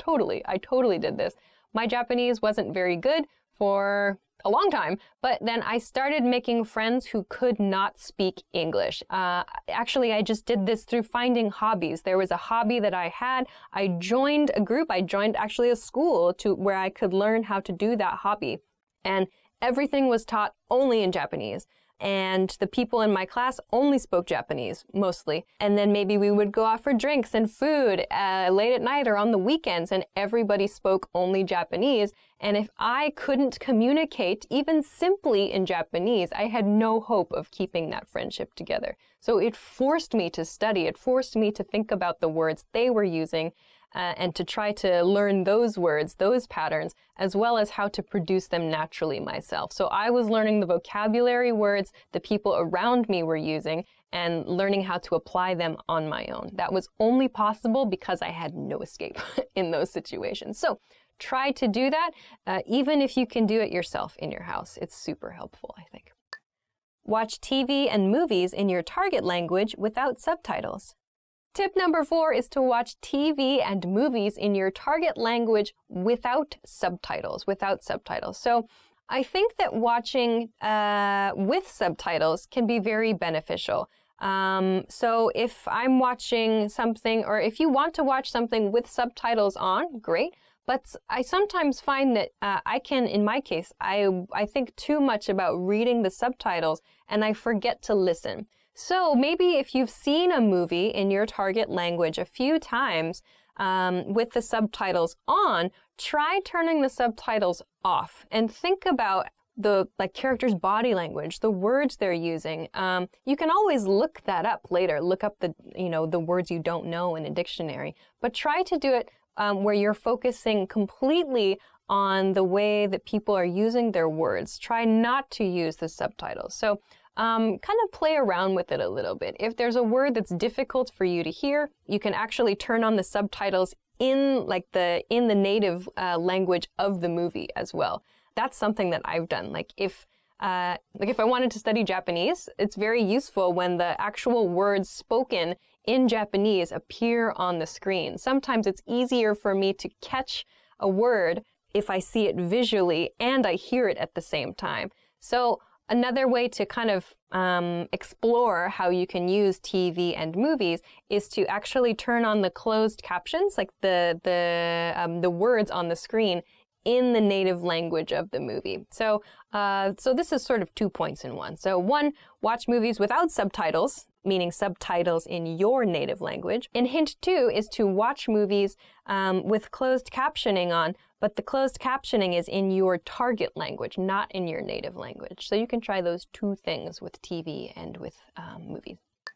Don't bring a dictionary to your lesson. Tip number 5 is don't bring a dictionary to your lesson. Okay, so give me a second here. So I understand that dictionaries, especially electronic dictionaries, we have them on our phones now, are very, very convenient. Of course, it's important to use them and they're a great resource to have. However, one thing that really bothers me and that I think is detrimental, it's not helpful for students, is when students are in a lesson and they're practicing conversation and they reach a point in the conversation where they don't know the word they want to use. They know it in their native language and they don't know how to say it in their target language. They pull out their dictionary. They say to the person listening to them, their practice partner in their lesson where they have a limited period of time, just a moment. And then they look it up on their phone, and it takes a few seconds. The flow of the conversation stops, and then they say a word. And it's like, whoa, no, that's not, you don't have that ability. You don't have the ability to do that in a conversation with a native speaker. Most people, like if you go to a bank and try to open a bank account, are you really going to pull out your dictionary and sit there and try to communicate, just a moment, as you look up each word you don't know? No. Or if you do, that's not a real conversation. So instead, try using a different strategy. By that I mean, if you find a word you don't know in conversation, explain the word to your conversation partner. Maybe they know the word. If you're speaking with a native speaker, this is a chance for them to teach you a word. I find that when people take the time to teach me a word, I remember the word much better than just looking it up on my dictionary. So try to resist. Maybe you can bring a dictionary to your lesson, but don't use it or try not to use it in your conversation practice. It destroys the flow of a conversation. So instead, practice the skill of describing the vocabulary word you want to use and learn how to ask the meaning of a word or learn how to ask for a vocabulary word from your partner. So you can use an expression like, what's the word that means blah, blah, blah. Or, it's this thing that does this and this and this. So this is an opportunity for you to describe characteristics of something or find a different way. You can use your body language. You can use whatever. You have a lot of tools, but try not to use a dictionary in a conversation because it's not realistic. Train responses to common questions. Number 6 is a quick one, I think. Hint number 6 I have is just to train responses to common questions. Train responses to common questions. So for example, a very common question in English is, hey, how are you? You should know how to answer this question. Just have a default response. Hey, how are you? I'm good. If it takes you a long time to answer the question, hey, how are you? You need to practice. I think that's a pretty good indicator. So, for example, sometimes I ask students a question like that they haven't quite gotten the idea of how to respond just yet. They're not so quick at responding. I say, hey, how are you? And they say, yes. And then they think and they go, I'm good. And it's like, that's a very common question. So think about just a default response that you can spit out, that you can quickly say. If it's, how was your weekend? Or, hey, what's up? Or, what do you want to do for dinner tonight? Think about just a handful, meaning just a few responses to those questions and train them quickly. Just, how are you? I'm good. How are you? I'm okay. How are you? Not bad. There's 3. So it's just training responses to those questions. There's no reason to be surprised by a question like, how are you? That's a very common question. So for those common questions, train responses to that. We've got a bunch of videos, especially beginner level videos for some example responses you can do. So don't get stuck with these little questions. Just train a few responses, practice a few responses till they feel natural to you. It'll save you time and it'll help the person asking the question too to move forward in the conversation. Yay! Study with materials that don't provide a translation. The next tip is to study with materials that don't provide a translation. So by this I mean, if you're using worksheets or some kind of textbook or whatever, and it has your target language, the language you're studying, and it has your native language next to it. While this can be useful, I feel that if you can, studying your materials only in your target language and then simplified explanations for more detailed points, also in your target language, can be a little bit better. So I don't want to say you should only study things in your target language and nothing from your native language, because of course it can be helpful sometimes to look up a word or to understand a grammar point in your native language. But where possible, if you can find something that provides simplified explanations in your target language, it can be really, really helpful because, again, you're learning to think on like a simpler, on a more basic level about the language you're studying in the language that you're studying. So this can be really, really good. So finding some materials to use where there's no translation. Maybe you can practice, of course, with books and with written materials, but also with like video materials as well. So there are a variety of different ways that you can find materials in your target language, like in video and TV. So some things to think about there are the level of vocabulary words people are using in the media content you're watching, who the media content is intended for, children, young adults, the speed at which the speaker is talking. So like I have the ability to change the level of difficulty of videos based on the rate of speech, the vocabulary words that I use, and how many like idioms and things I use. So I could make a video very difficult. We could make a very difficult video series by leveling up our vocabulary use or by speaking very quickly. Or, as you might see in like our English in 3 Minutes series, we can also use very simple vocabulary and speak at a low rate of speech. So maybe right now this is a very intermediate level video. So please think about that. So not just for written materials, but also for your audio and visual materials. Think about who your audience is, the level of the material, and so on. It can be really fun.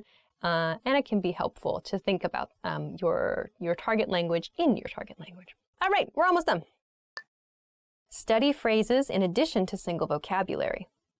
The next tip is study phrases in addition to single vocabulary words. So yes, of course, vocabulary is important, but I find it personally very, very useful to look at how a vocabulary word is used in a phrase, because sometimes using it in a phrase helps you understand the nuance of that vocabulary word really, really well. So if like a word like crazy, for example, in English, depending on the situation where the word crazy is used, it could mean something different. It could mean like a person who is mentally confused or mixed up. It could also mean something really good. It could mean something really bad. So if we look only at the word crazy, it's quite difficult to understand really the meaning of the word. But if you look at the way the word is used in a phrase, you can get a lot more information. So take a look at the way people use words in phrases, not just as single vocabulary words. You can learn a lot more that way, I think. Do your daily activities in English where possible. The next tip is to do your daily activities in your target language. So if you're studying English, that means try to do some daily activities in English if possible.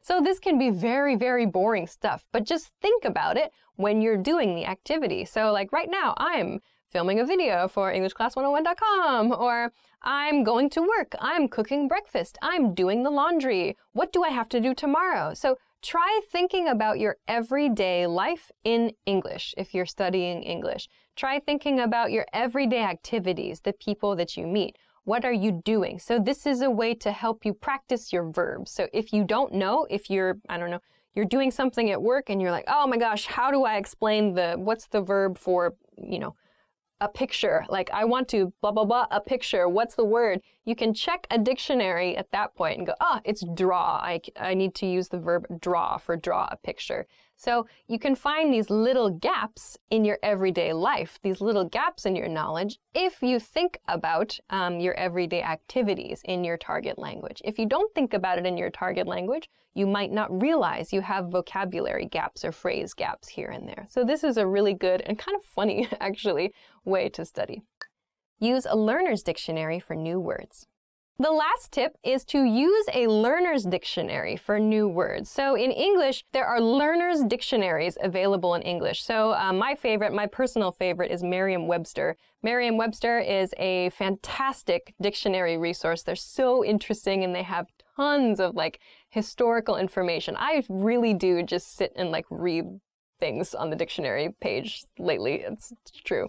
But Of course, there's a definition, there's a meaning for words, there are example sentences for words, but Merriam-Webster also has what's called a learner's dictionary. If you find a word that you don't recognize, you can check it in a dictionary, in a learner's dictionary, and it gives you a simple explanation in simple English of that word. So instead of checking it in your native language, you can check it in your target language. So again, this helps you to understand the word that you're focused on, but you understand it from the language you're studying, not from your native language. So using a learner's dictionary can be really, really useful as well.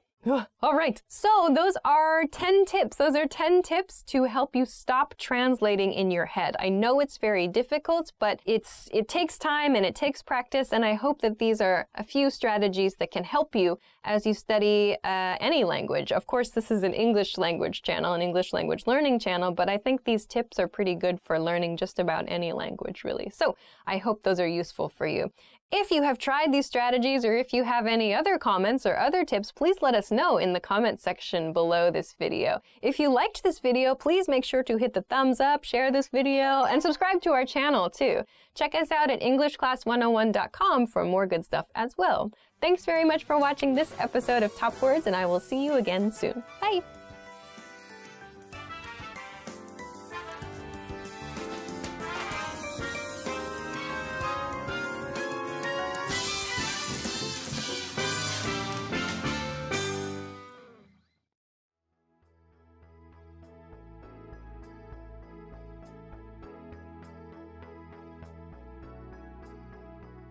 Hi everybody, my name is Alicia. Welcome back to Top Words. Today we're going to talk about 10 job interview questions and a few responses to those job interview questions. So let's go! Tell me a little about yourself. Statement number 1 is tell me a little about yourself, or tell me a little bit about yourself. This is a very common interview introduction question, or the first question in an interview. Tell me about yourself is just an open question. Please share, or basically introduce yourself. This usually means you should share what you studied in college, your work experience, any personal projects you've tried to do or have successfully done, other experience you think is relevant. So this is an invitation for you to give a general introduction about yourself. In an example sentence, well, I got my bachelor's degree in biochemistry. How did you hear about the position? How did you hear about the position? How did you hear about the position? This question means how did you learn about this job that you are interviewing for? How did you find this job opening? So how did you hear about the position? This is where you can explain maybe where you found the information about the job. So you found it on the internet, in the newspaper, you heard from a friend, you were contacted by a recruiter. So there are a few different ways that you can share with your interviewer how you found the position, how you heard about the job. In a sentence, I found an advertisement about the job on the internet. Why are you interested in this position? Next is, why are you interested in the position? Why are you interested in the position? This is your chance to explain why you want this job. Why are you interested in this position?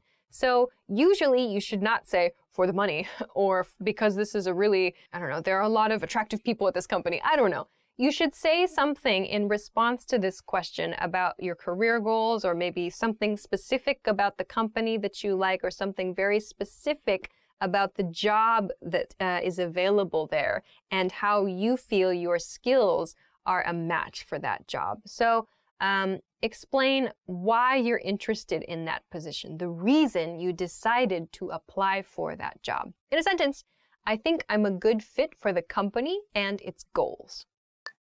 Why should we hire you? The next interview question is, why should we hire you? Why should we hire you? So this is your opportunity to explain why you feel you are the best candidate for the job. So if you have any special qualifications, you have certifications, you have specific experience, you have a specific goal in mind, this is the kind of question you can share that information in response to. Why should we hire you?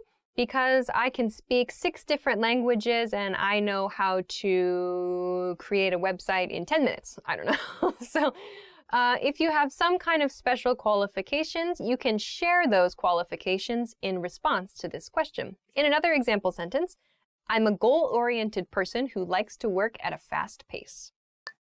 What do you consider your strengths and weaknesses? The next question is a common question. What do you consider your strengths and weaknesses? What do you consider your strengths and weaknesses? Or what are your strengths and weaknesses? So strengths means strong points, things you are good at. Weaknesses is your weak points, things you are not very good at. So you should be honest to a degree, but be careful. So this should be in a professional setting. Keep that in mind. It's a professional setting. If you want to talk about your weaknesses, don't say like, I eat too much chocolate, or don't say like, I love sleeping, or whatever.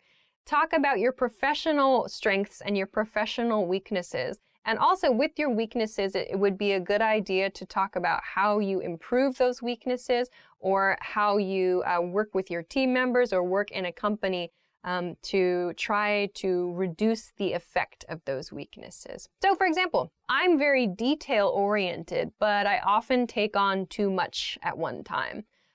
So like in my case, that's the case. Like I'm very detail-oriented, but I often take on too much. So do too many things at one time.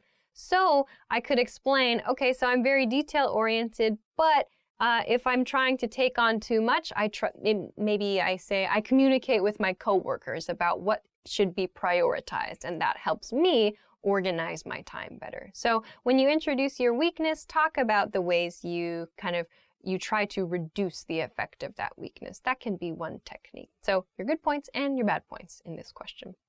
Tell me about a time when you overcame a challenge at work.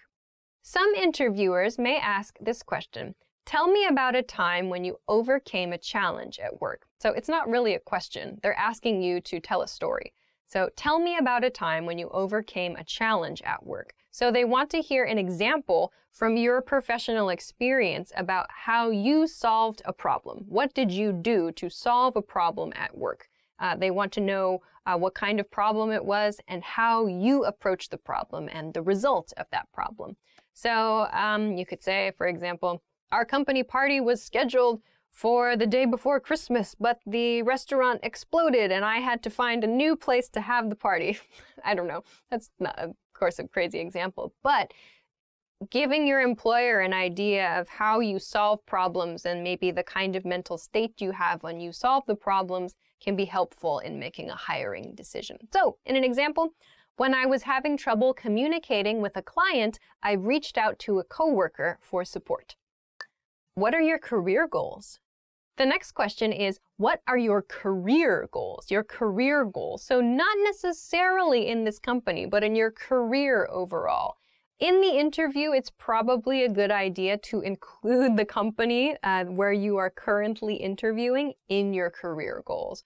But keep in mind, like, you should be explaining a goal, or you should be sharing a goal that is in line with the company's work. So if your goal is to open a cupcake shop, but you're interviewing for like an IT job where you're going to be like, I don't know, installing Windows 10 on people's computers, maybe this doesn't really match. So make sure that your career goal and the job you're interviewing for align. Those two should be kind of aligned.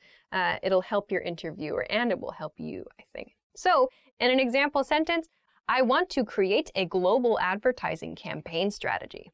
So maybe you're interviewing for a marketing job, for example. You could say that's your career goal. I would love to design a global marketing campaign strategy, for example. Where do you see yourself in 5 years? The next question, a very common one, where do you see yourself in 5 years? Where do you see yourself in 5 years? This question means after 5 years, 5 years from this point in time, what is your vision for you? What is your vision of yourself professionally? So what do you want to have achieved after 5 years? So a good tip for this question is to explain where you will be having made contributions to the company where you are interviewing. So if I'm interviewing at Apple and Apple says, where do you see yourself in 5 years, Alicia? And I say, I see myself at Microsoft. Like, that sounds really bad. So try to share your goals for yourself in a 5-year period, but again, try to align them with the company where you're interviewing and explain like how you plan to contribute to the company and develop yourself professionally. That can be a really good way to answer this question. For example, I see myself in a managerial position in this company, working on multiple projects for multiple markets. Ooh. Why do you want to work here? The next question is, why do you want to work here? Why do you want to work here? So similar to, why are you interested in this position? That one's like, that question is very much about this job in particular. But the question, why do you want to work here, means why do you want to work in this company, like in this place specifically? So share something about the company that you like, or share something, some reason the company is attractive to you as a candidate. So maybe it's the location, or maybe it's the ability to work overseas, or maybe it's an international environment, or maybe you can use your English skills. Some reason why you're interested in working at this company specifically. Share that after this question. So example, I think there's a lot to learn, and I think there are opportunities for promotion. Do you have any questions for me? Last one. The last question is very common. Do you have any questions for me? Do you have any questions for me? Interviewers will often ask this question at the end of an interview, inviting the candidate to ask questions about the company. It is usually a very good idea to prepare some questions for the interviewer. So it's also a good idea to research your company or research the university you're interviewing for before the interview. So if you have questions about the company policy, that sort of thing, it's a great chance to ask your interviewer. Generally, however, it's not a good idea to ask specific questions about pay or vacation in the interview, as you can be seen as maybe being too money or too vacation focused. That might come a little later. If you say, what's the salary for this job? Like, unless it's a situation, unless it's a kind of a close situation, that might be too direct a question. But instead, ask some things about the company. Ask your interviewer what it's like to work there, what your interviewer thinks is good about working for the company, or maybe what your interviewer thinks the company's planning to do over the next few years. Ask something of your interviewer, so it shows that you are interested in that company and that you want to learn more and participate more with that company. So make sure to have some questions prepared when your interviewer asks, do you have any questions for me? So example question, what do you think is the most rewarding part about working here? So those are 10 job interview questions and a few different ways you can respond to them. So I think those are useful for job interviews, yes, but maybe if you interview for like a university or interview for a scholarship or something, you can use similar responses to similar questions. So if you have any questions or comments, please let us know in the comment section below this video. If you liked the video, please make sure to give it a thumbs up and subscribe to our channel as well. Check us out at EnglishClass101.com for more good stuff, and thanks very much for watching this episode of Top Words. I'll see you again soon. Bye!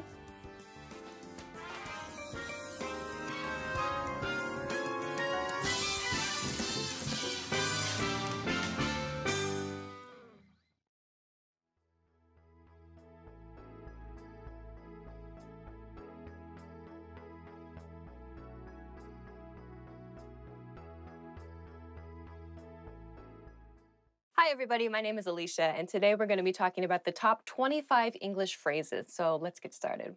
The first phrase is hello. Hello, of course, is used as a greeting. You can greet your friends, you can greet your coworkers, your family with this phrase just by saying hello. Hey, hi, what's up? Hello. Sup?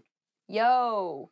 Pretty much any time of day you can use hello. Hello. The next phrase is good morning. Good morning is used as a greeting in the morning. You can kind of feel when morning ends for you. Good morning is nice and polite. Or even just morning with your close friends or close coworkers. The next phrase is good night. Good night is fine. We don't use this to greet other people. We use it when we're saying goodbye to other people at night. Family members, particularly mothers and fathers, to say good night to their children before they put them to bed. You can say it to your friend in a text message or in an email if you've been talking for a while. Good night. So the next word to talk about is goodbye. Use it when you say goodbye to your friends, when you leave your friends. Goodbye. Bye, of course. Take care. Have a nice day. Peace out. That's another way to say goodbye. Okay, the next phrase is I'm plus your name. Of course, this is a way to introduce yourself. You can use I'm, in my case, Alicia. I'm Alicia to introduce yourself in any situation. New friend, I'm Alicia. Okay, the next phrase is what's your name? What's your name is used to ask someone else what their name is. So, what is your name sounds a bit. Try to use what's your name. If you forget someone's name, you can say, sorry, what's your name? Or sorry, what's your name again? Next phrase is nice to meet you. Nice to meet you anytime you meet someone new. Nice to meet you is fine. Good to meet you is a little more casual. Great to meet you sounds very excited. Pleasure to meet you sounds like maybe a formal situation or a business context. Okay, the next phrase is how are you? How are you it's just a friendly way to check in with the other person. You can use it with friends, your family, your coworkers, maybe even your boss to a certain degree. How are ya? How you doing? The next phrase is I'm fine, thanks. And you? If you saw English in 3 minutes, we talked a lot about this phrase. Instead of I'm fine, thank you, and you, say I'm good, thanks. How are you? Just shorten it, make it a little bit more natural. How are you? Good.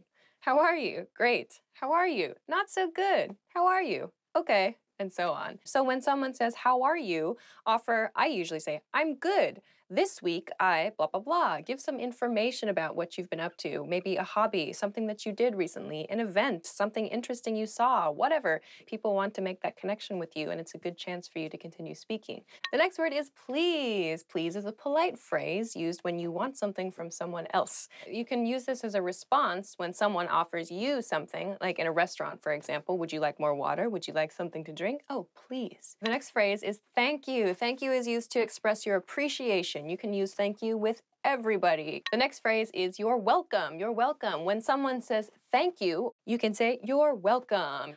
No biggie. I use no biggie as in no biggie is short for no big problem. The next word is yes. Yes, of course. Yes means is any positive expression. Someone asks you a question and the answer is a positive answer. You say yes, yep, yeah. Oui. No. Next, I'm guessing I know it. Yep. The next word is no. No is a negative response to something when you have to give a negative answer. So as you can probably guess, the long form of no is negative. I like to use nope. It's very, very casual. Not gonna happen. My parents would use that with me. To soften that a little bit, if you want to show a negative response to something, like let's go out for dinner tonight. What do you want to do? Like, do you want to go out? Not really. No, I don't think so, to soften it. The next word is okay, okay. This word comes from copy editors. Okay, when they had to check a manuscript, they had to label the manuscript all clear, AC, but because they were copy editors and they have a very, very sick sense of humor, they thought they would mark it OK for all clear to make a joke because O and K do not start all and clear. But it caught on among everybody in the world. Anyway, okay is used to agree with somebody else. Well, it can be used actually to express a positive or kind of a slight negative, I feel. Transitioning in your conversation, you can say, okay, now we're going to talk about blah, blah, blah. Okay. The next phrase is excuse me. Excuse me, it's used to get someone's attention in English when you don't know the other person. For example, in a store, a supermarket, maybe a stranger on the street, you need to ask directions. You can use excuse me. You can use excuse me in the supermarket. Excuse me, can you tell me where the hot sauce is? If you've done something rude in public, you can use excuse me. I personally do not do rude things in public ever. I'm sorry is the next word we're going to talk about. I'm sorry is used to apologize. When you have made a mistake or someone you know has made a mistake and you're connected to it or you just feel bad, you can use I'm sorry. You made a mistake at work. I'm sorry. You forgot to feed your cat. I'm sorry. Sorry about that. You bump someone next to you. Oh, sorry. What time is it is the next phrase when you need to check what time it is. What time is it? When you ask someone else what time it is, maybe you say this to yourself too. Check your watch, check your phone, check a clock. Pretty straightforward phrase. There aren't really any short versions, so. That's an easy one. Where is the plus a location. So you can use this for a building or a store. We're not going to use this where is the for a place, a city name or a state name or a country name. To do that, you would need to remove the. But where is the bank? Where is the post office? You can use this to ask directions, to ask for help in your house or at work. Where is the copy machine? Where is the file I need? Where is the blah, blah, blah? Where is the bathroom is perhaps a very important question to know. The next one is, may I use the restroom? May I use the restroom is a polite and soft expression that you can use if you need to use the toilet, you need to use the washroom. When you're at someone's house for the very first time, when you're in a place that is new to you, you can ask, may I use the restroom? More casually, can I go to the bathroom? To be very polite, you can say, may I go to the bathroom? The next phrase is, I would like to order something. You can use this at a restaurant probably, or in any situation where you need to place an order. I'd like a pizza. I'd like a beer. Can I get the check, please? This will be used at a restaurant. When you've finished your meal and it's time to go, can I get the check, please? In a very, very casual situation, you can just say, check, please. That's fine. The next phrase is see you soon. See you soon is used with friends and family members, perhaps, when you expect to see them again soon after saying goodbye to them. This is used at the end of the conversation. You're going separate directions. You say, see you soon. See ya is also good, or just see you. To make it a little more formal, you can say, I'll see you again soon. Make a full sentence out of it that way. The next phrase is see you later. See you later is very similar to see you soon, but the point is with see you later is that you're probably going to meet that person again later on in the same day. The last phrase is really. Really is a very useful word because you can use it to show you are interested in a conversation with upward intonation. Really, really, tell me more. Or to show that you're not so interested in the conversation with downward intonation. Really. So there are many other words that you can use similar to really in this way, like seriously or oh, and so on. So it's a really good practice for your intonation. So those are 25 very common words and phrases in English. If you liked this video, if you like this topic, please subscribe. I'm sure there'll be a button here somewhere or a button here, wherever. But please be sure to subscribe to our channel because we're going to be doing more videos like this, and we already have more videos like this, so please be sure to check them out. Thanks very much for watching, and we'll see you again soon. Bye. Really? Oh, interesting. Okay, I see. Great, fantastic, unbelievable. Gratitude, subjects. What do we have for dinner tonight? Pizza? Affirmative. I'll riff on that. I am Chris Hardwick.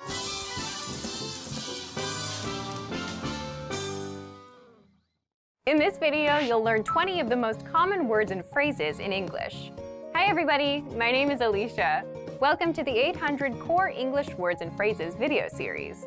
This series will teach you the 800 most common words and phrases in English. But there's a twist. With each new lesson in this series, we'll include the previous lessons at the end.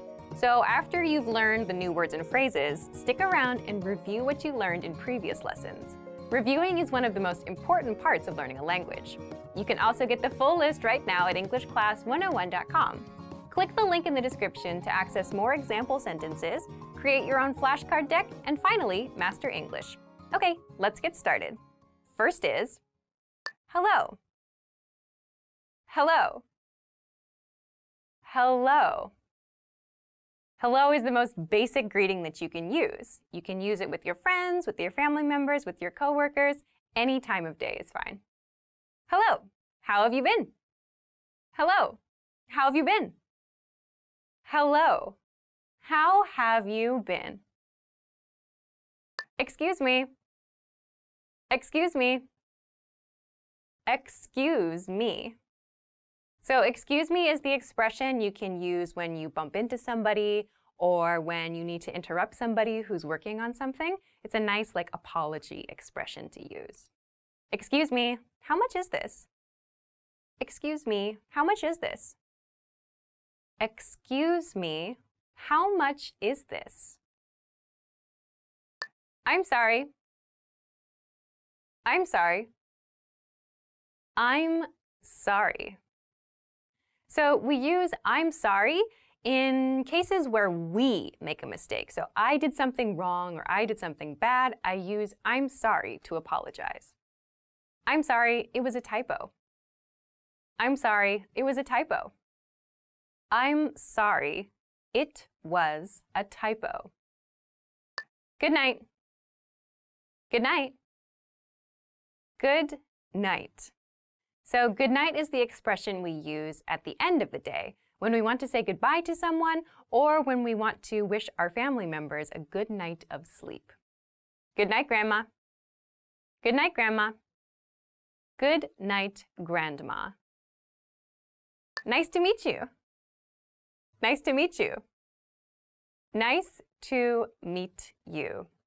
So nice to meet you is the expression we use the first time we meet someone. We don't use this like the second or the third time we see someone, only for the first time.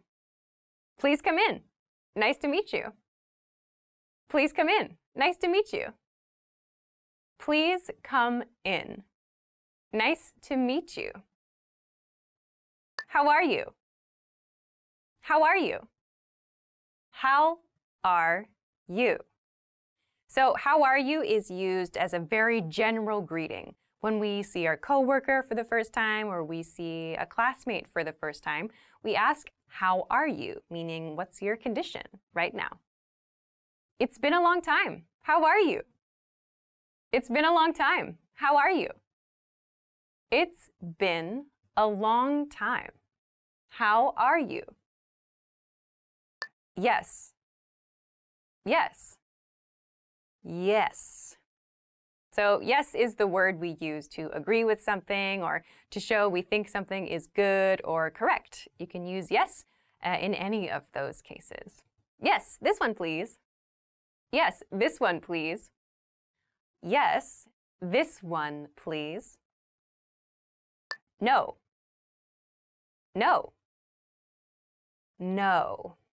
So no is the opposite of yes. We use it when we want to disagree or show that we think something is not good or is maybe not the best option. No, I haven't eaten yet. No, I haven't eaten yet. No, I haven't eaten yet. Thank you. Thank you. Thank you. So thank you is used to express your appreciation for something. You can use this after you receive a gift or someone does something for you. Thank you very much for the invitation. Thank you very much for the invitation. Thank you very much for the invitation. I'm.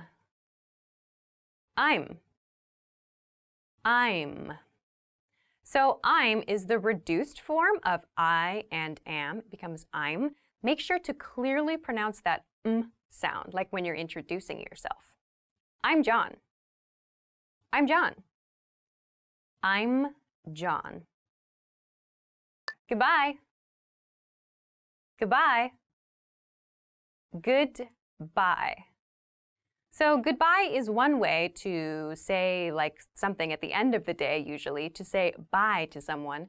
Goodbye sounds a little bit more formal than just bye, but you can use it to sound polite. Goodbye. See you again. Goodbye. See you again. Goodbye. See you again. Bad. Bad. Bad. Okay, so bad is a word that means not good. You can use it to describe something you don't like or that you think is inappropriate. Be careful of bad people. Be careful of bad people. Be careful of bad people. Good. Good. Good. So good is the opposite of bad. You can use it when you want to express that you like something or that you think something is positive. My teacher is a good person. My teacher's a good person. My teacher is a good person. Pretty. Pretty. Pretty. So pretty is used to describe someone or something's physical appearance, something that we think is beautiful. I have a pretty girlfriend. I have a pretty girlfriend. I have a pretty girlfriend. Ugly. Ugly. Ugly. So ugly is the opposite of pretty. We use this word to describe something that we think is not pleasing or is unpleasant. Ugly face. Ugly face. Ugly face. Easy. Easy. Easy. So easy is used to talk about something that is not difficult. It's maybe something that's simple to do. Easy exam. Easy exam. Easy exam. Difficult. Difficult. Difficult. So difficult describes something that is hard or something that is challenging to do. Difficult problem. Difficult problem. Difficult problem. Near. Near. Near. Near is used to talk about something that is close to us. It's something that we can go to quickly and easily. I live near the university. I live near the university. I live near the university. Far. Far. Far. So far is the opposite of near. Far means something that is at great distance from something else. There's like a long way to get to something. The station is far from here. The station is far from here. The station is far from here. Small. Small. Small. So small is the opposite of big. We use it to describe things that are little. You can use it for concepts, for objects, or for people. Small mistake. Small mistake. Small mistake. Well done! In this lesson, you expanded your vocabulary and learned 20 new useful words. Click the link in the description and sign up for free at EnglishClass101.com to get access to the full list of vocabulary you'll need for daily life conversations. You'll also get example sentences, custom flashcard decks, and more learning resources. See you next time. Bye-bye.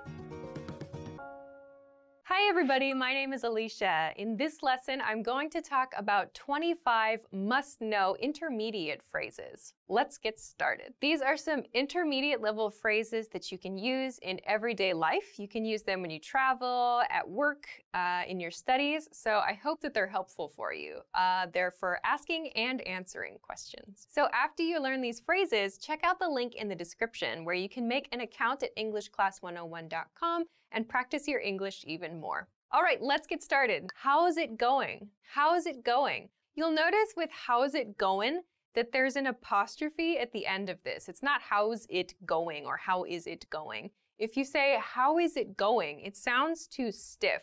It doesn't sound so friendly. So we say how's it going? How's it going? How's it going means how are you? Like how are you doing? Or how is your life going? So it's like a friendly, kind of rougher, more casual way to say, how are you? How's it going? How's it going? How's it going with you? Fine. See, that's the correct response. How's it going? Fine. How's it going? Good. How's it going? Not bad. How's it going? How's it going? Okay, let's go on to the next expression. What have you been up to? What have you been up to? What have you been up to? What have you been up to? What have you been up to is a more advanced version of like, what are you doing? So what have you been up to means what did you do since the last time I saw you? What have you been up to? So what have you been up to? It's like, I've been blah, blah, blah. We're going to talk about this in the next expression. So what have you been up to? Or what have you been doing is another popular variation. What have you been up to? How have you been? How have you been? How have you been? More naturally, how have you been? Sounds like how have you been in everyday speech. So how have gets reduced to how of.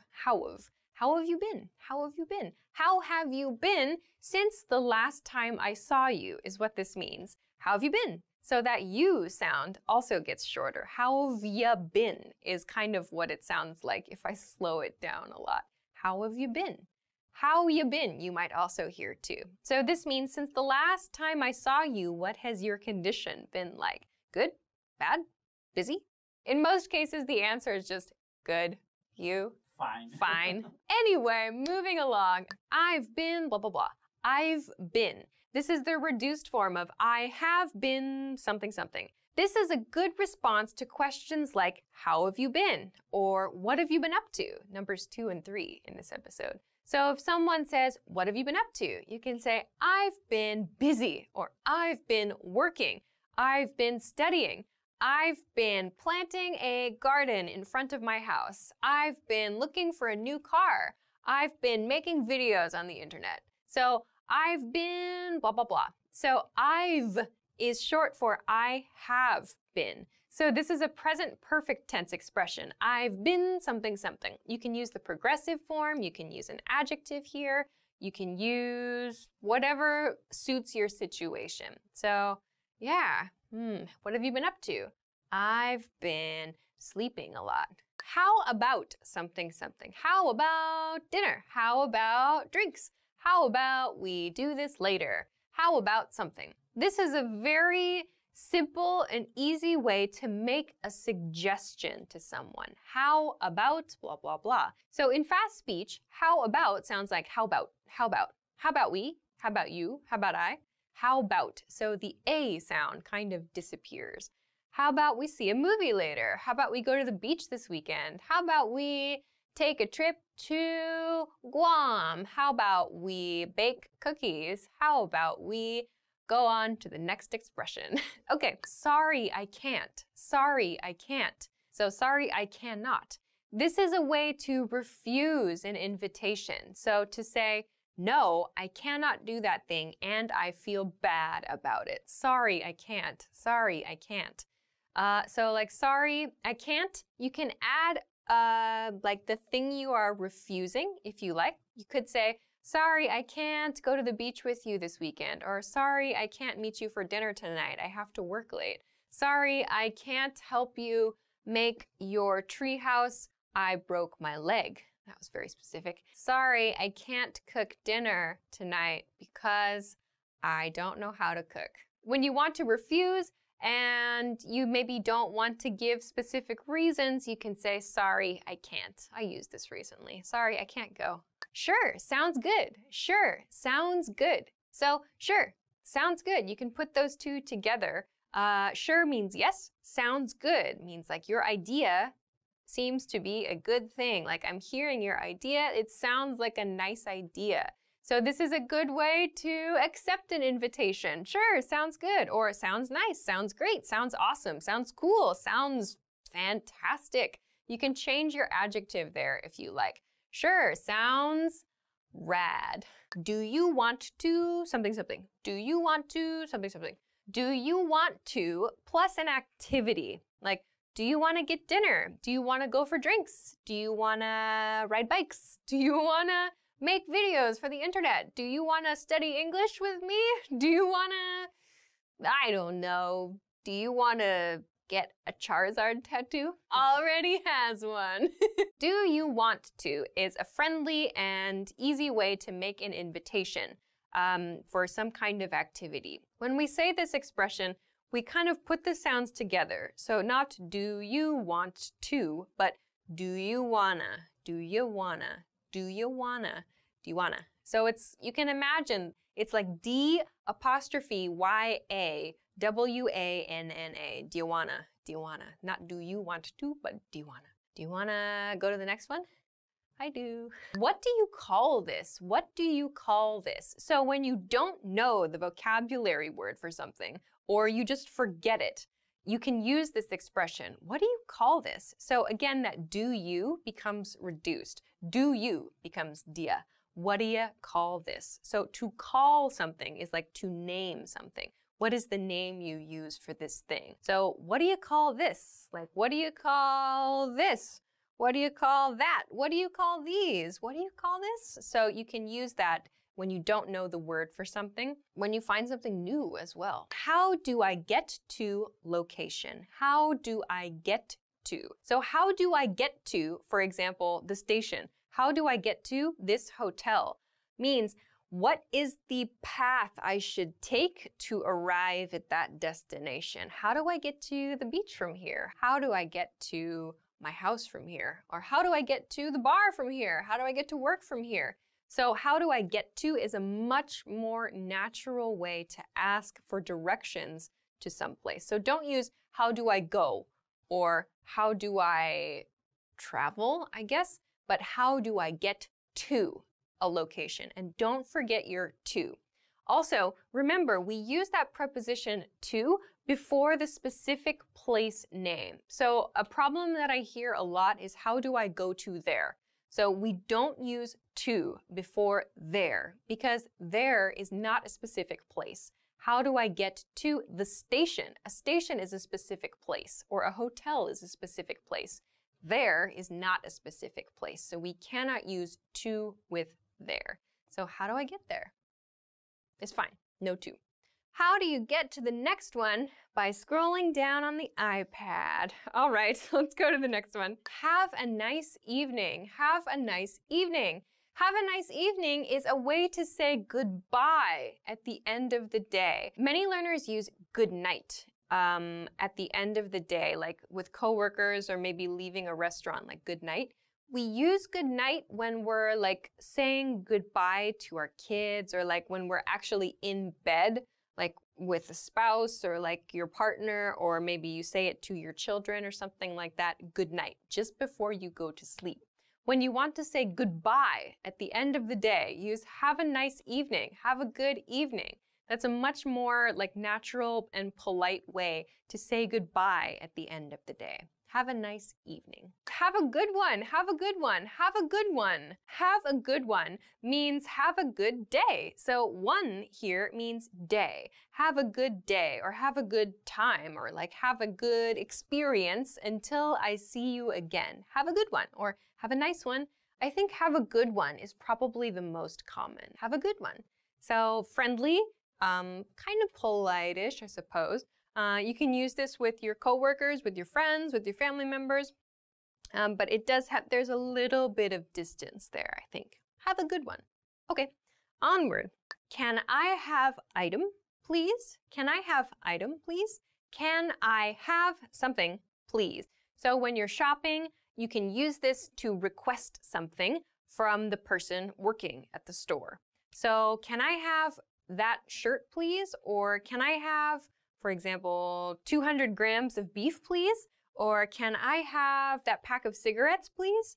So you can use any item in this pattern. Can I have that thing, please? You can use singular, you can use plural, you can use a number here if you want, but can I have? And to make this more natural, not can I have that thing, please, but can I have? Can I have? Can I have is kind of more natural. Can I have sounds like can I have? Can I have this iPad? Yes? Oh, I got an iPad today. Number of the noun, please. This is used again when shopping and maybe specifically when you're buying things in quantity. So that means, for example, like when you're shopping for food, you maybe need to buy like fresh meat or fresh fish, for example, and you want a certain quantity, a certain amount of something. You can use number of the noun, please. So I used the example before, like 200 grams of the beef, please. So you're buying things in bulk. When you're buying in bulk, it means you're buying a lot of stuff at one time. You can use an expression like this. Of course, even if you're not buying in bulk, you can use this, like 2 of the blue ones, please. You can use that as well. So this is just a simple pattern to use when shopping. Number of the noun, please. How do I plus your verb phrase. So we talked about the expression, how do I get to a place? This is how do I something. So not get, but how do I, and then use a verb here. So one thing I hear learners do when they don't know how to do something is they use an expression like, please teach me this thing, or I don't know this. So to make a request for someone to show you something, you can use this pattern. how do I use this computer? Or how do I turn on this car? How do I sell my kidney on the internet? How do I learn English? That's what a lot of people say. Just do it is the answer. So how do I plus your verb. So that's a much better way than please teach me. Use how do I learn English? How do I study grammar? How do I read books? So use just the simple present tense form of the verb in this one. Again, another point here, pronunciation point. How do I becomes how do I? How do I? How do I do this? How do I do that? How late are you open? How late are you open? This is very useful when you're visiting restaurants or bars or like retail shops as well. The most natural way to ask what time a store or other establishment finishes is how late are you open? How late are you open? So if you ask this question, you will get the closing time as the answer. Like, how late are you open? 8. How late are you open? 10. How late are you open? Midnight. Or how late are you open? We're open 24 hours. The internet is open forever. We have no closing time here at English Class 101.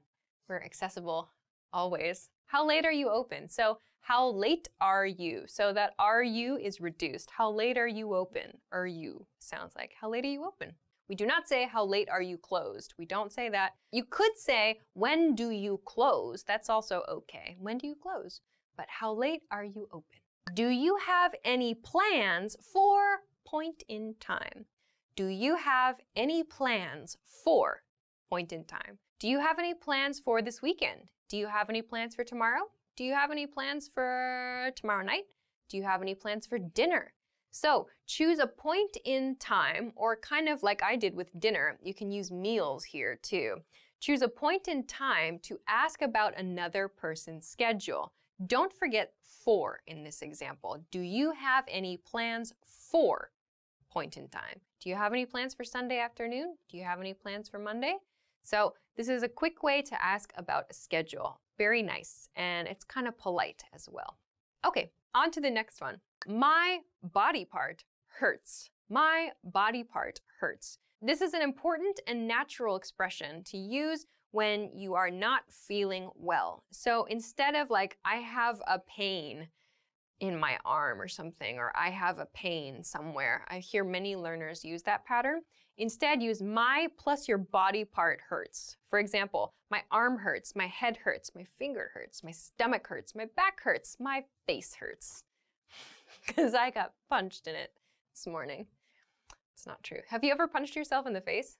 Myself? Yeah, I did it once and I'm never gonna forget it. Probably, yes. Yeah, I was trying to pull like the blankets up. It was like 6 in the morning. I was cold, it was winter. I tried to pull the blankets up and my blanket was kind of like shiny and slick and I was like half awake and I was like, bam! So my body part hurts. My body part hurts.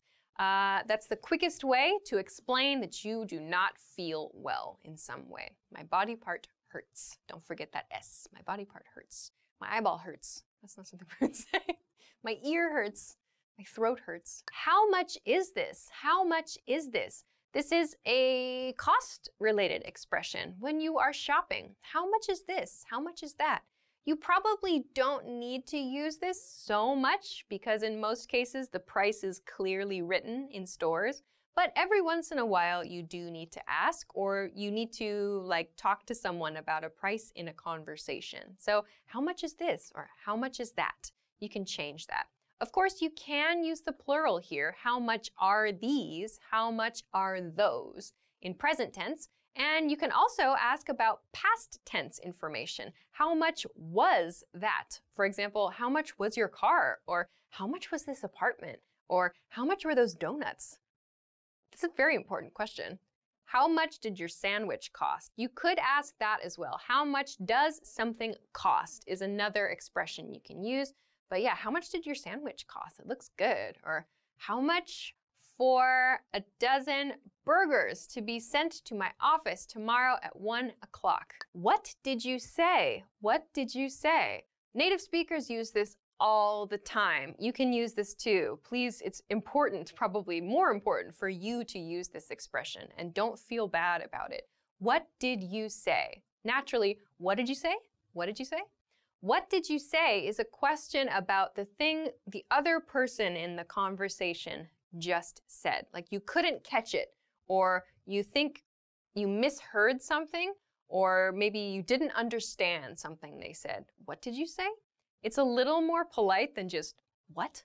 So, what did you say? Yeah, anytime you need to confirm something that someone else said, you can use, what did you say? Try to use a nice intonation with this also. What did you say? What does that mean? What does that mean? And native speakers use this too. Like we don't understand everything. Like sometimes everybody needs an explanation. So what does that mean is a great way to ask for it.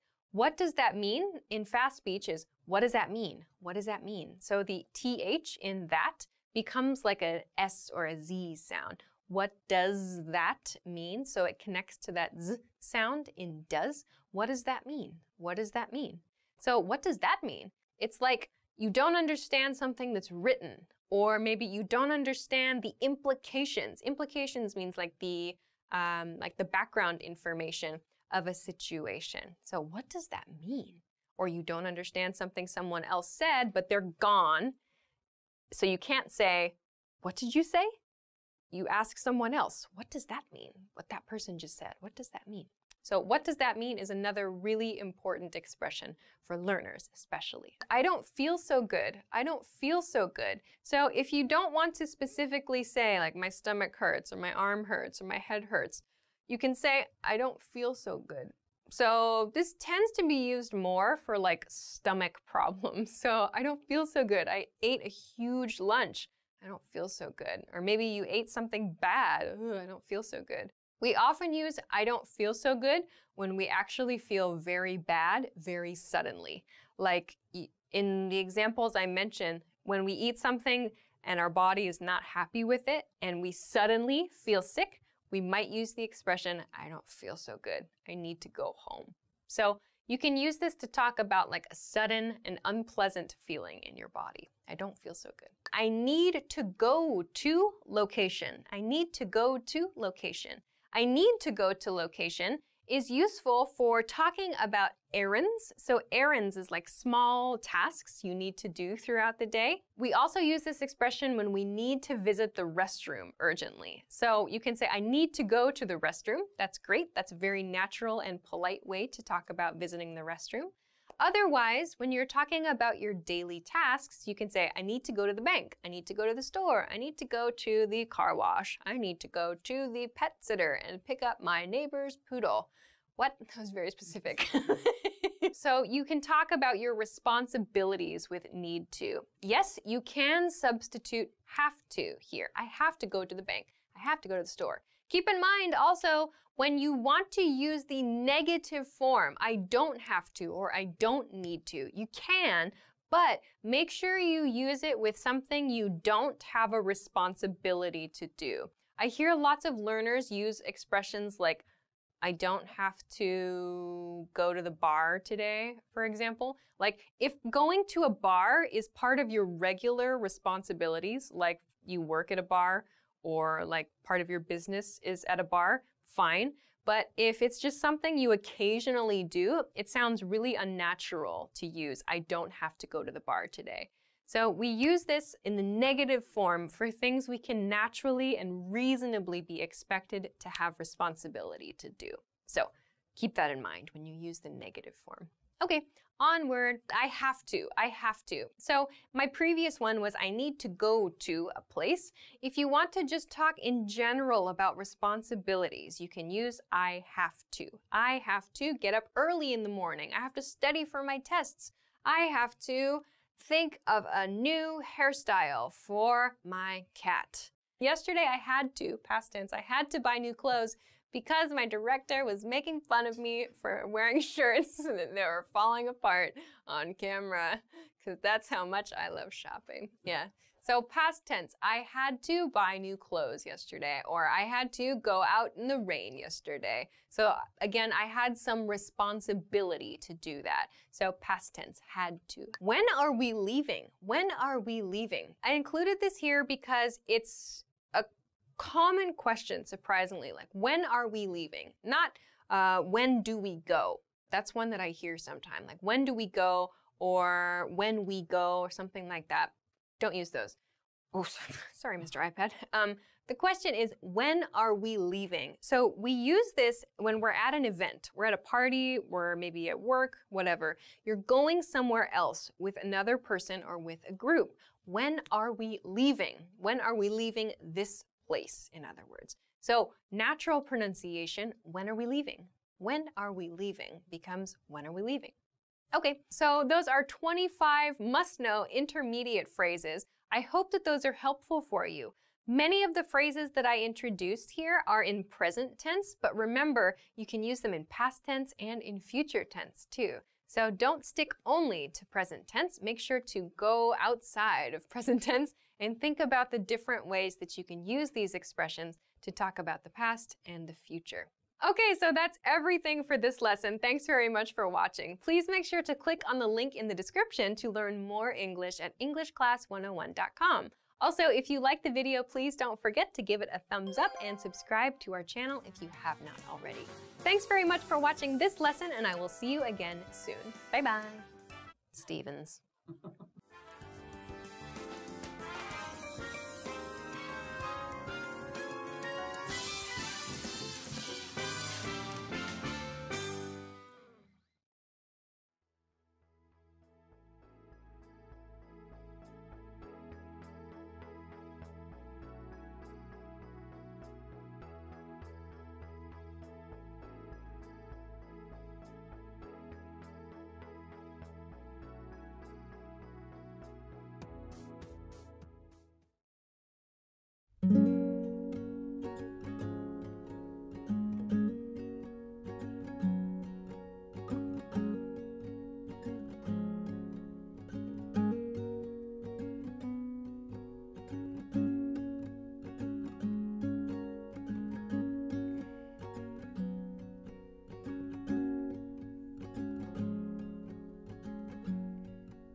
Sing me your favorite song.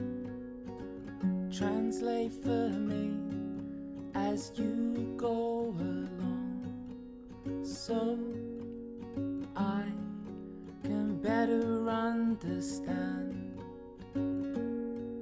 how you want to be loved, how you want to be loved.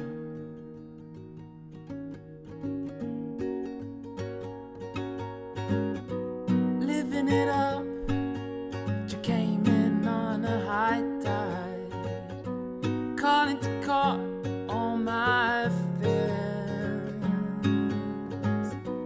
letting it go, this wild untried emotion. Say it loud and say it clear, but you know we could talk from dusk till dawn, and everything in my world would make sense. Rewind the night, let's get lost from dusk till dawn. Positive in the perfect tense.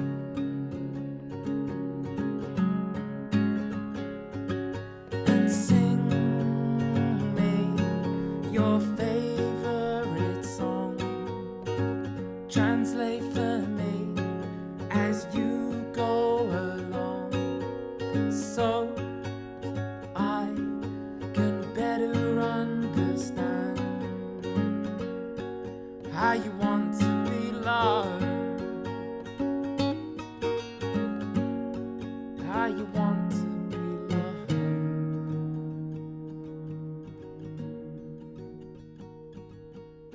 Repeat it for me one more time now. Make it as slow as you dare,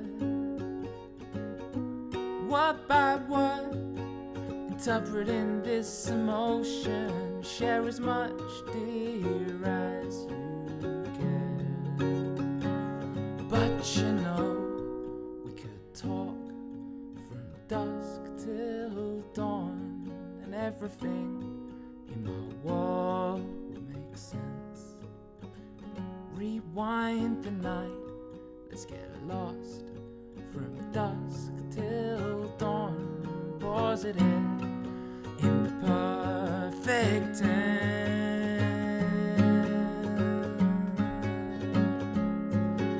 Sing me your favorite song. Translate for me as you go along, so I can better understand how you want to be loved, how you want to be loved, how you want to be loved, how you want to be loved, how you want to be loved.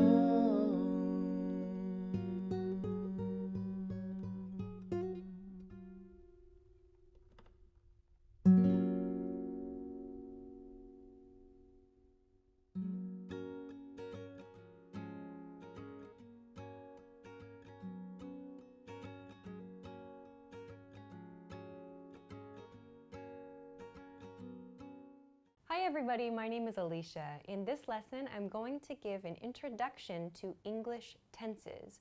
For this lesson, I'm going to give a short introduction to when to use each of the English tenses. I'm also going to share an example of what that tense looks like in a sentence or in a question. So this is just a quick guide. If you want more information about any of these tenses, you can try searching the YouTube channel or our website for a video specifically about one of these tenses. So I hope this is helpful for you. Okay, so let's get started. The first group of tenses I want to look at is the present tense. So for today's lesson, I've organized it into three categories: present, past, and future tenses. So let's begin with the present tense. So in each category, I have four different tenses. I have simple, continuous, perfect, and perfect continuous.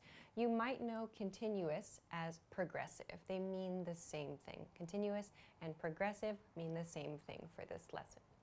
So let's begin with the present simple tense. Present simple tense is a tense we use for general facts, for regular actions, and for schedules. So this is stuff that doesn't change. Like he speaks English, for example. She doesn't speak Spanish. That's a simple fact. For regular actions, so things you do every day or every week, for example. And schedules, so that means like a bus or an airplane or maybe a car schedule, something that maintains a regular schedule. An example, two examples of using the present simple tense. First, I work on Mondays. So here, work is my verb. I work on Mondays. Simple present tense. A negative, I don't eat lunch at 2 o'clock. So these are simple present tense statements. In this case, they're just simple statements of fact, really. Okay, so let's continue to the next one. The second tense is the present continuous tense. The present continuous tense. So present continuous tense we use for continuing actions, and that means actions that are happening now. So for example, I'm teaching, I'm standing, I'm speaking. Those are actions happening now. So we use it for continuing actions now, like physical actions. We also use it for trends. So things happening in your society right now, for example. So examples would be like, that TV show is becoming popular, or the world is getting warmer, for example. So these are things happening now also. We can use it for one-time actions as well, and this relates a little bit to future tense, which I'm going to talk about later too. But something happening just one time in the future, we can use the continuous form to describe that. So for example, I'm working this Saturday. So sometimes students ask, what's the difference? Why is it I'm working this Saturday and not I work this Saturday? Remember, we talked about the present simple tense. We use that for regular actions, for general facts. So if you usually work on Saturdays, you should use the present simple tense. I work on Saturdays. If, however, this Saturday is special and you don't usually work on Saturdays, you should use the continuous tense. I'm working this Saturday. So it sounds like that's not a typical thing for you. I'm working this Saturday. Okay, let's go on to the third tense. The third tense is the present perfect tense, the present perfect tense. So we use the present perfect tense for general life experience or lack thereof. So lack thereof means no life experience, not having a life experience. So something that you did in the past, but not at a specific point in time. The specific point in time is not so important here, or maybe we don't know. So example, a negative example, he has never been to Spain. He has never been to Spain. In this case, no life experience of going to Spain is what this means. So this is an example of present perfect tense. Here we have he has. Remember, we need to attach has or have before our past participle verb form here. So for more information about this tense, you can check the channel. There's more information there. So let's continue on to the next tense now. The next tense is the present perfect continuous tense. Present perfect continuous. We use this tense for actions that started in the past and continue to the present. So something you started doing in the past, some point in the past, it's not always important when, but that action continues. So you use this a lot to talk about your studies, for example. We use words like for and since and maybe ago with this as well.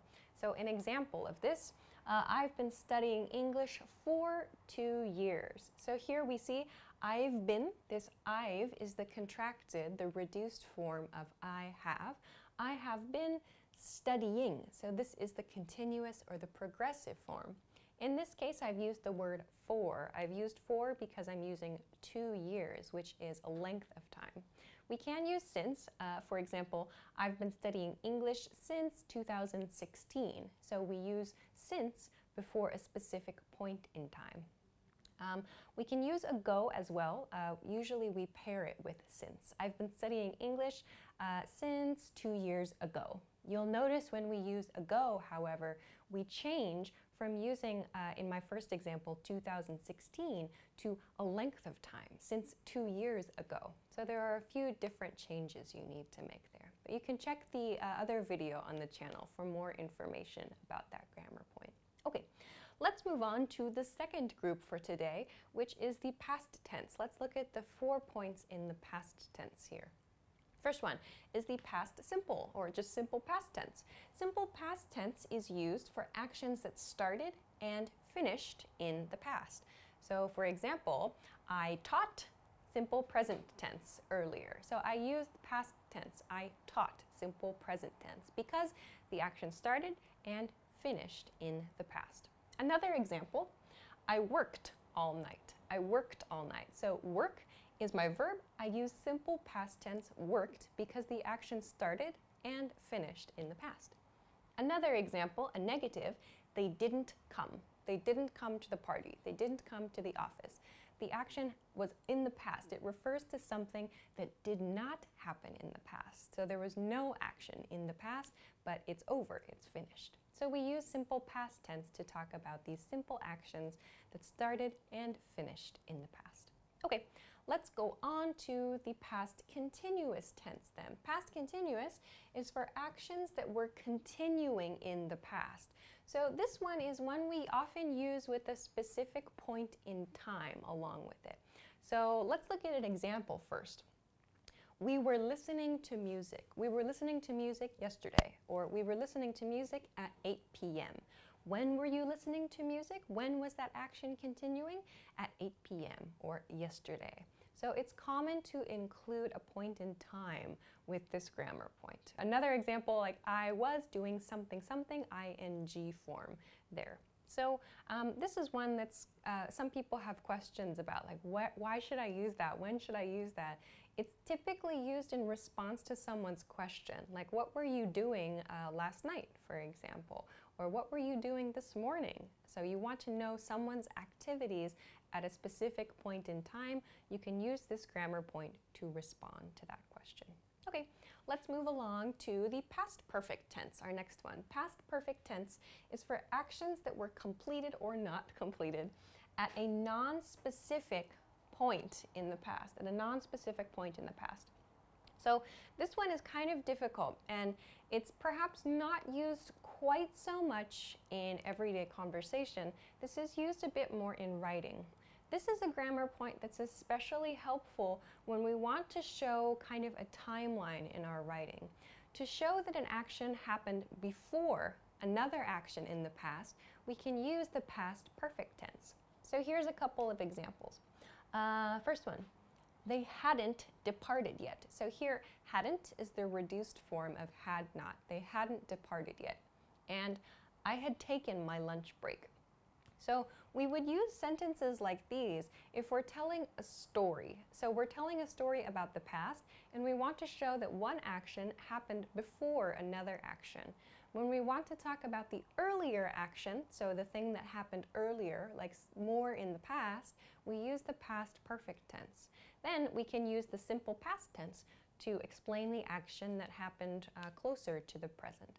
So for example, I had taken my lunch break when I saw the delivery man came, or something like that. So you can see my second point there. That's kind of a strange example, but you see that my second point there uses the simple past tense. I saw the delivery man came. So I had taken my lunch break further in the past when I saw the delivery man came. So that's simple past tense. So this is probably more common in writing, but it is used in speaking as well too. So this is what we use past perfect tense to do. Okay, let's move on then to another challenging point, past perfect continuous tense. Past perfect continuous. These are sentences or questions for actions that started in the past and continued to like an unspecified point in the past. So the action has finished as well. That's a key difference with the present perfect continuous. With present perfect continuous, the action is happening now still. That behavior still continues. Key point though with past perfect continuous is that the action started at some point in the past and then continued and finished as well, but at some unspecified point. So maybe we don't know exactly when the action finished, but it's done, it's complete. So let's look at an example. They had been waiting since 3 p.m. So here, they had been waiting. This shows us that there was some waiting period. So the waiting started at 3 p.m. and the waiting continued and continued and continued. We don't know when the waiting finished, but this grammar point shows us that the waiting has finished. We're finished waiting. That's done. We wanted to talk only about this period of time the people were waiting in the past. So this is the grammar point that we use to talk about things that were happening over a period of time in the past and then finished. So this is something, again, we use when telling stories. We're showing a sequence of events, actually. Okay, let's move along then to the last group for today's lesson, the future tense. Future tense. Let's start with the future simple tense. Future simple tense. This is for actions that are planned or unplanned for the future.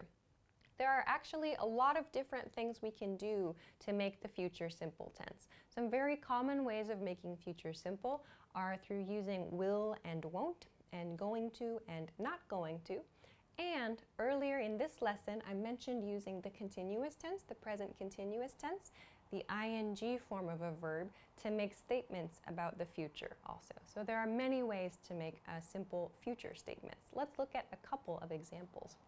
First, I'll have a glass of wine. This uses will, I'll. I'll is the reduced form of I will have a glass of wine. That's a future statement. Also, he's going to cook dinner. In this one, I've used going to express that. So these are just simple things about planned or perhaps unplanned. Like he's not going to cook dinner would be an unplanned action in the future, or something that's not going to happen in the future, rather. Okay, so let's go on to the future continuous tense now. Future continuous tense, This is for actions you think will or will not be continuing in the future. Something you think will be continuously happening in the future. Let's look at an example. I'm not going to be working at company A. I'm not going to be working at company A. So here you can see we have going to. I'm not going to. Plus, we have a verb in the continuous tense. I'm not going to be working at company A. Meaning, in other words, I'm not going to have a job at company A, or I'm not going to continue my position at company A in the future. That's my thought now in the present about the future. So at that time in the future, like in 1 year, for example, I will not be working at that company, or I'm not going to be working at company A. So that's the idea behind the future continuous tense. Okay, let's move along to the future perfect tense then. So future perfect tense refers to actions that you think will have started some point in the future. So remember, you're thinking in the present right now. But this grammar point is used to talk about something you imagine in the future that starts at some point and you think might be continuing into the future, maybe. Something started and maybe continues. This is the idea here. So let's look at an example.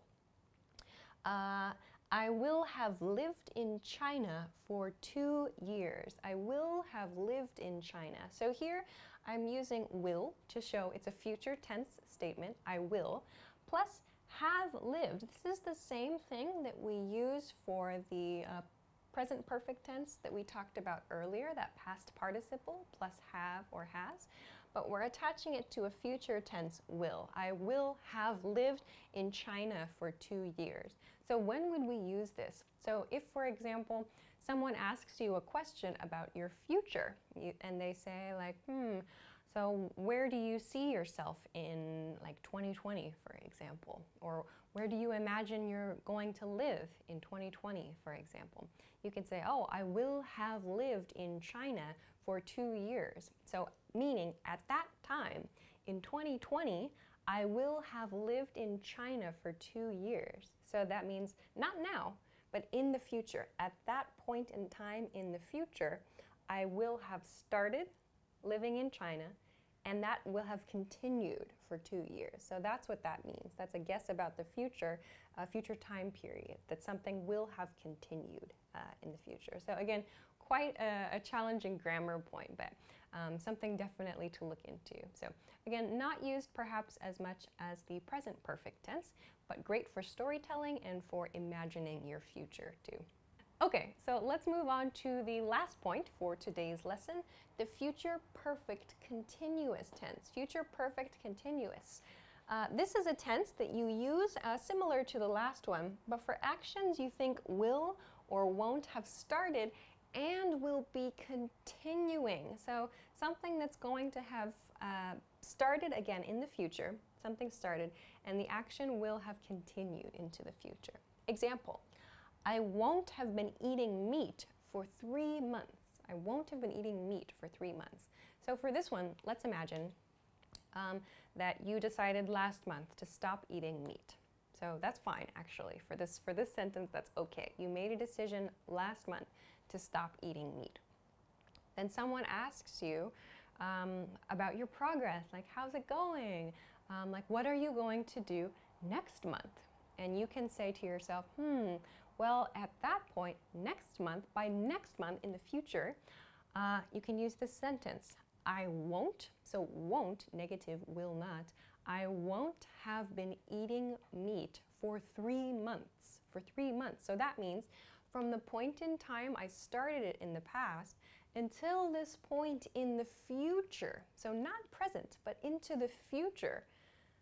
This entire time, my behavior not eating meat, that's going to have continued. So you're making a guess about the future. So at this future point in time, that behavior I started in the past will have continued and continued and continued.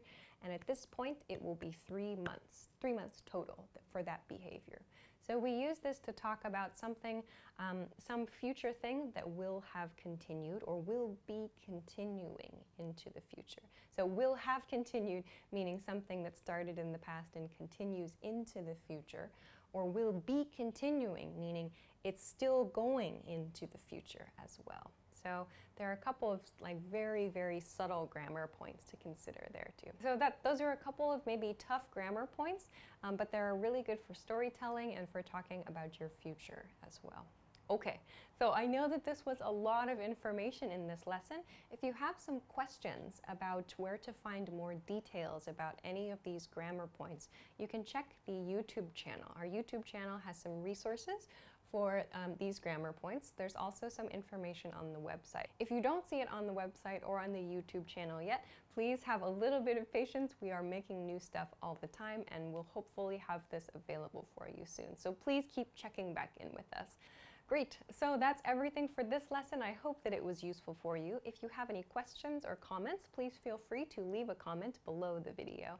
If you like the video, please don't forget to give it a thumbs up, subscribe to the channel, and check us out at EnglishClass101.com for lots of other things that you can use to study English. Thanks very much for watching this lesson, and I will see you again soon.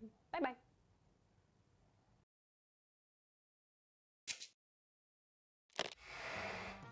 Imagine you're on a plane. There's someone next to you. What do you say? Hi, Alicia here. Introducing yourself in English is easy. In this lesson, you're going to learn how with Gustavo and Henry, who meet on a plane. Gustavo's moving to New York. His family is going to join him later in the month. Henry is in the seat when Gustavo gets on the plane. Let's watch. Excuse me. Sorry about that. Hi, how do you do? I'm Gustavo. Nice to meet you, Gustavo. I'm Henry Edens. I'm sorry. Can you say that again, please? A bit slowly? Henry Edens. Henry Edens. That's it, but please call me Hank. Hank, nice to meet you. Now with subtitles. Excuse me. Sorry about that. Hi, how do you do? I'm Gustavo. Nice to meet you, Gustavo. I'm Henry Edens. I'm sorry. Can you say that again, please? A bit slowly? Henry Edens. Henry Edens. That's it, but please call me Hank. Hank, nice to meet you. Here are the key words from the scene.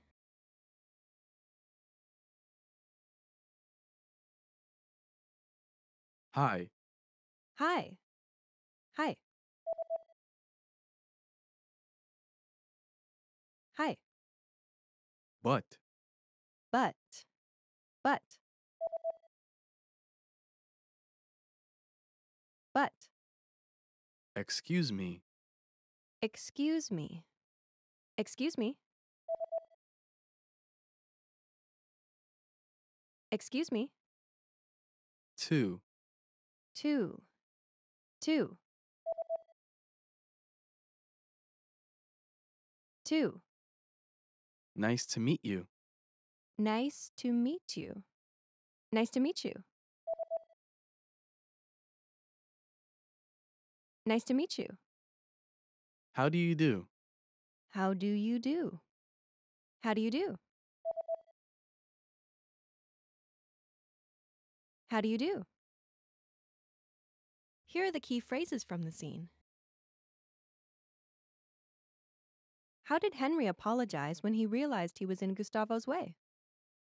Sorry about that. Sorry about that. In general, this expression, when used to respond to "excuse me," shows a friendly willingness to help the other person. In this case, Henry wanted to show he was happy to move out of Gustavo's way. You can also use it to apologize for a small mistake, like bumping into someone on the street or blocking someone's way in the aisle of a supermarket. Now you try. Say Henry's line after Gustavo speaks. Excuse me.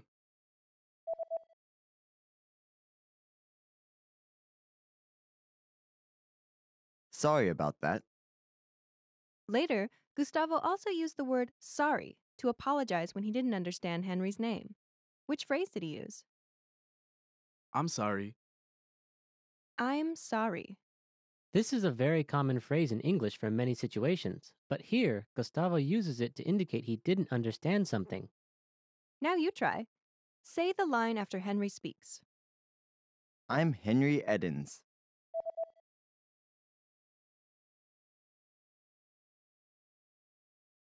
I'm sorry.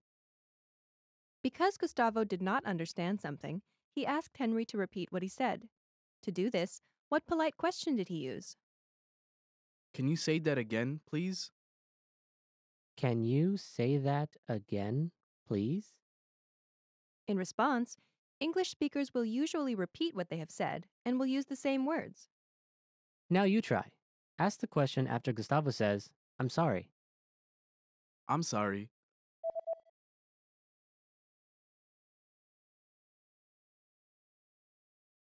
Can you say that again, please? Gustavo also wanted Henry to speak more slowly. To do this, what does he ask? A bit slowly? A bit slowly. This is not a complete sentence, but has a clear meaning when used after, "Can you say that again, please?" In response, English speakers will slow their speech down. Now you try. Say the phrase after Gustavo says, Can you say that again, please? Can you say that again, please?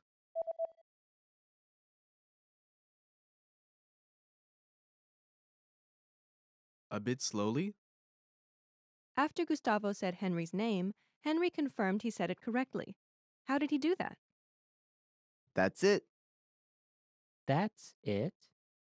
This is like saying, "That's correct." But since the situation was friendly, "That's it" sounded more natural. Now you try. Say the phrase after Gustavo says Henry's name correctly. Henry Edens.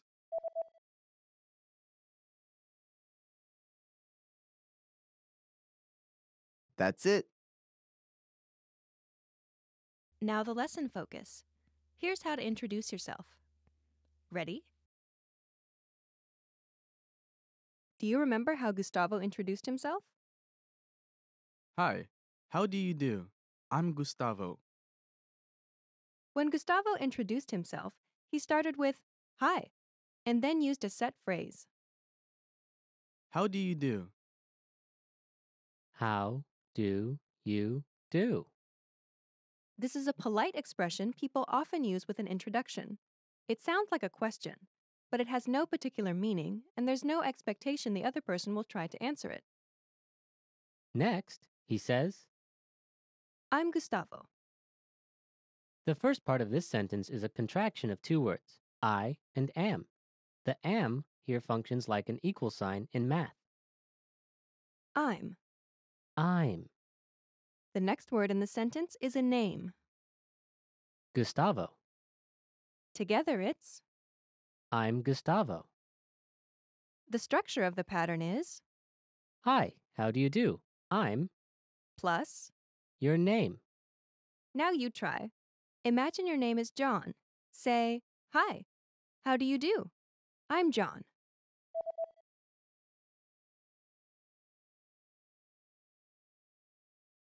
Hi, how do you do? I'm John. Now imagine your name is Aiko. Say, "Hi, how do you do? I'm Aiko."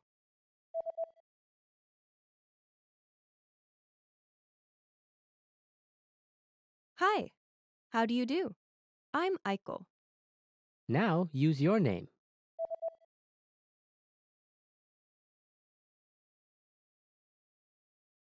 Okay, there are two additional things you need to know. First, there's a shortcut for giving your name.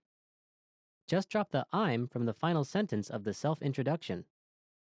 For example, if Gustavo just said, Hi, how do you do? Gustavo. Henry would have understood it was his name. This would be especially clear if Gustavo extended his hand for a handshake while saying this. In very casual situations, you can even drop the "Hi" and the "How do you do?" All that is left would be your name.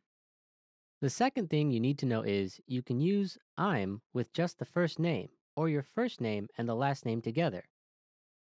I'm Henry Edens. Edens is Henry's family name. Using both your first name and your last name is a little more formal. It also gives you less privacy. For example, if people know both your first and last name, they can find you on the internet more easily. So it may be more common for strangers to say just their first name than people meeting in a more friendly environment. Next, you'll learn how to tell people to call you by a nickname, just like Henry did in the scene. But please call me Hank. But please, call me Hank. The first word in the sentence is But. This word is not necessary, but it makes the transition to the rest of the sentence smoother. Henry uses this to introduce a new piece of information. And this information changes something about what he said before. But makes this clear. The next word introduces a polite request. Please. Please. Next is a request to use a certain name. Call. Call. After this is the word Me. me.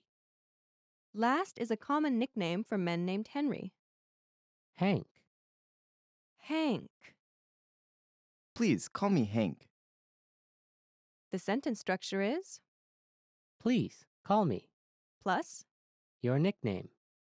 Now you try. Imagine your nickname is Matt. Say, please call me Matt.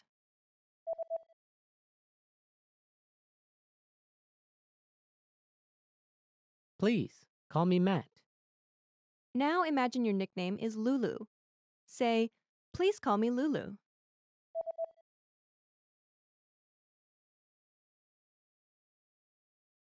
Please, call me Lulu. Now use your own nickname. Say, please call me, and then use your nickname.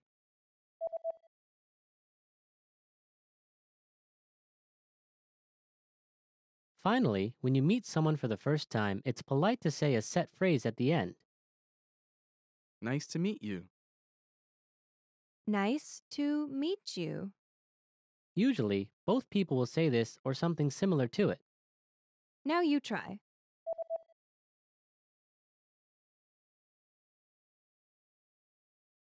Nice to meet you. Now it's time to practice your new ability. Let's practice. This is your chance to introduce yourself. Try to remember what you learned and practice by speaking aloud. It's your first day in the US, and you're meeting your new neighbor. Ready? Here we go. What's the first thing you say to someone you've just met?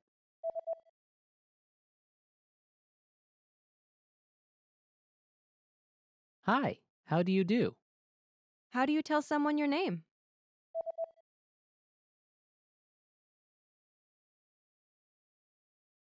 I'm name. I'm Henry Edens. How do you tell someone your nickname?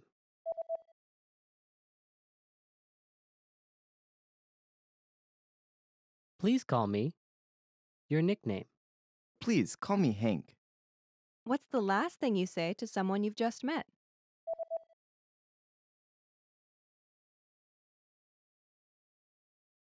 Nice to meet you. Great job. You've just introduced yourself. You'll follow this same pattern many times, so be sure to practice it. Well done. Now, watch the scene one more time. After that, go and practice with all your American friends, or with us in the comments. Bye! Excuse me. Sorry about that. Hi, how do you do? I'm Gustavo. Nice to meet you, Gustavo. I'm Henry Edens. I'm sorry. Can you say that again, please? A bit slowly? Henry Edens. Henry Edens. That's it. But please call me Hank. Hank, nice to meet you.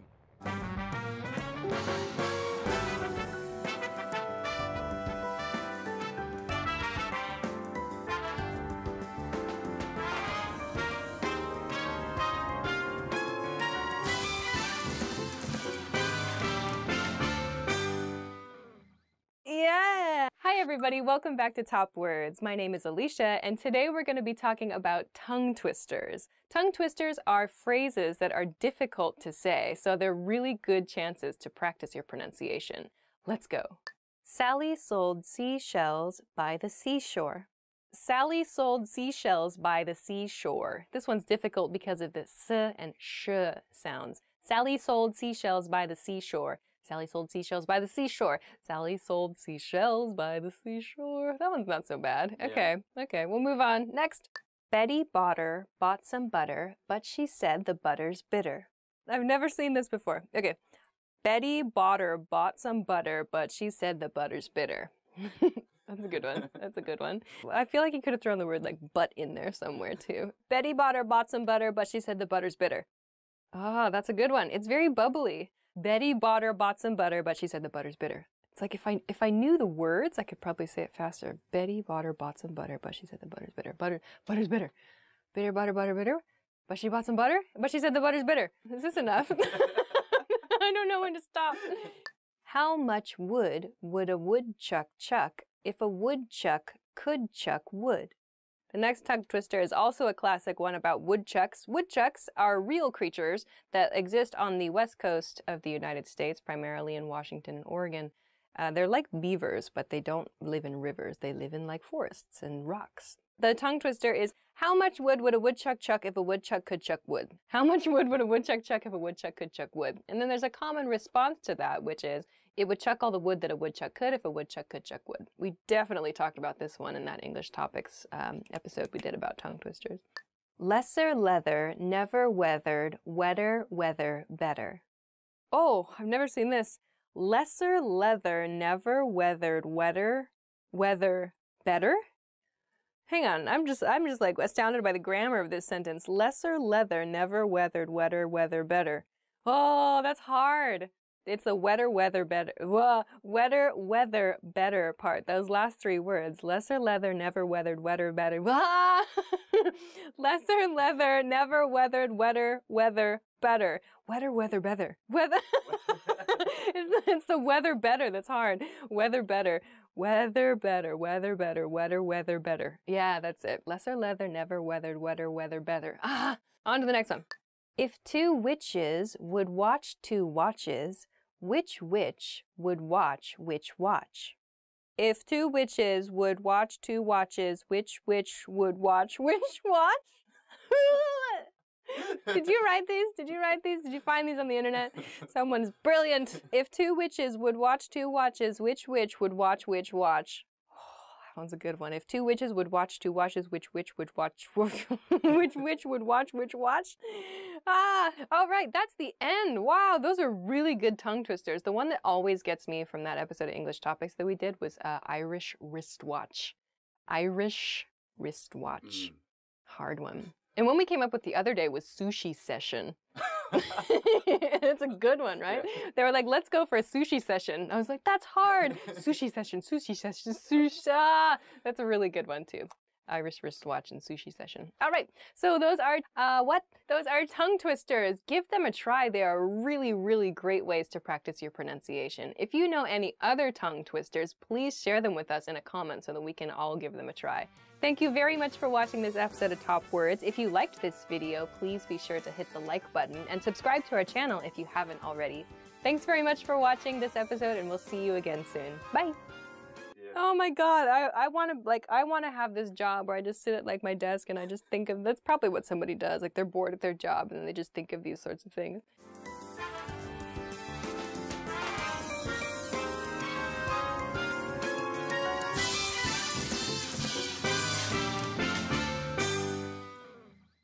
Now that you're finished with this lesson, don't forget, as a free bonus, you get over 30 conversation cheat sheets, but only if you sign up via the link in the description. You'll learn how to have flowing conversations and how to answer the most common questions. You can also print out these colorful cheat sheets to keep as physical study material. So don't miss out on this free gift. Click the link in the description and sign up for a free lifetime account to get your PDF cheat sheets.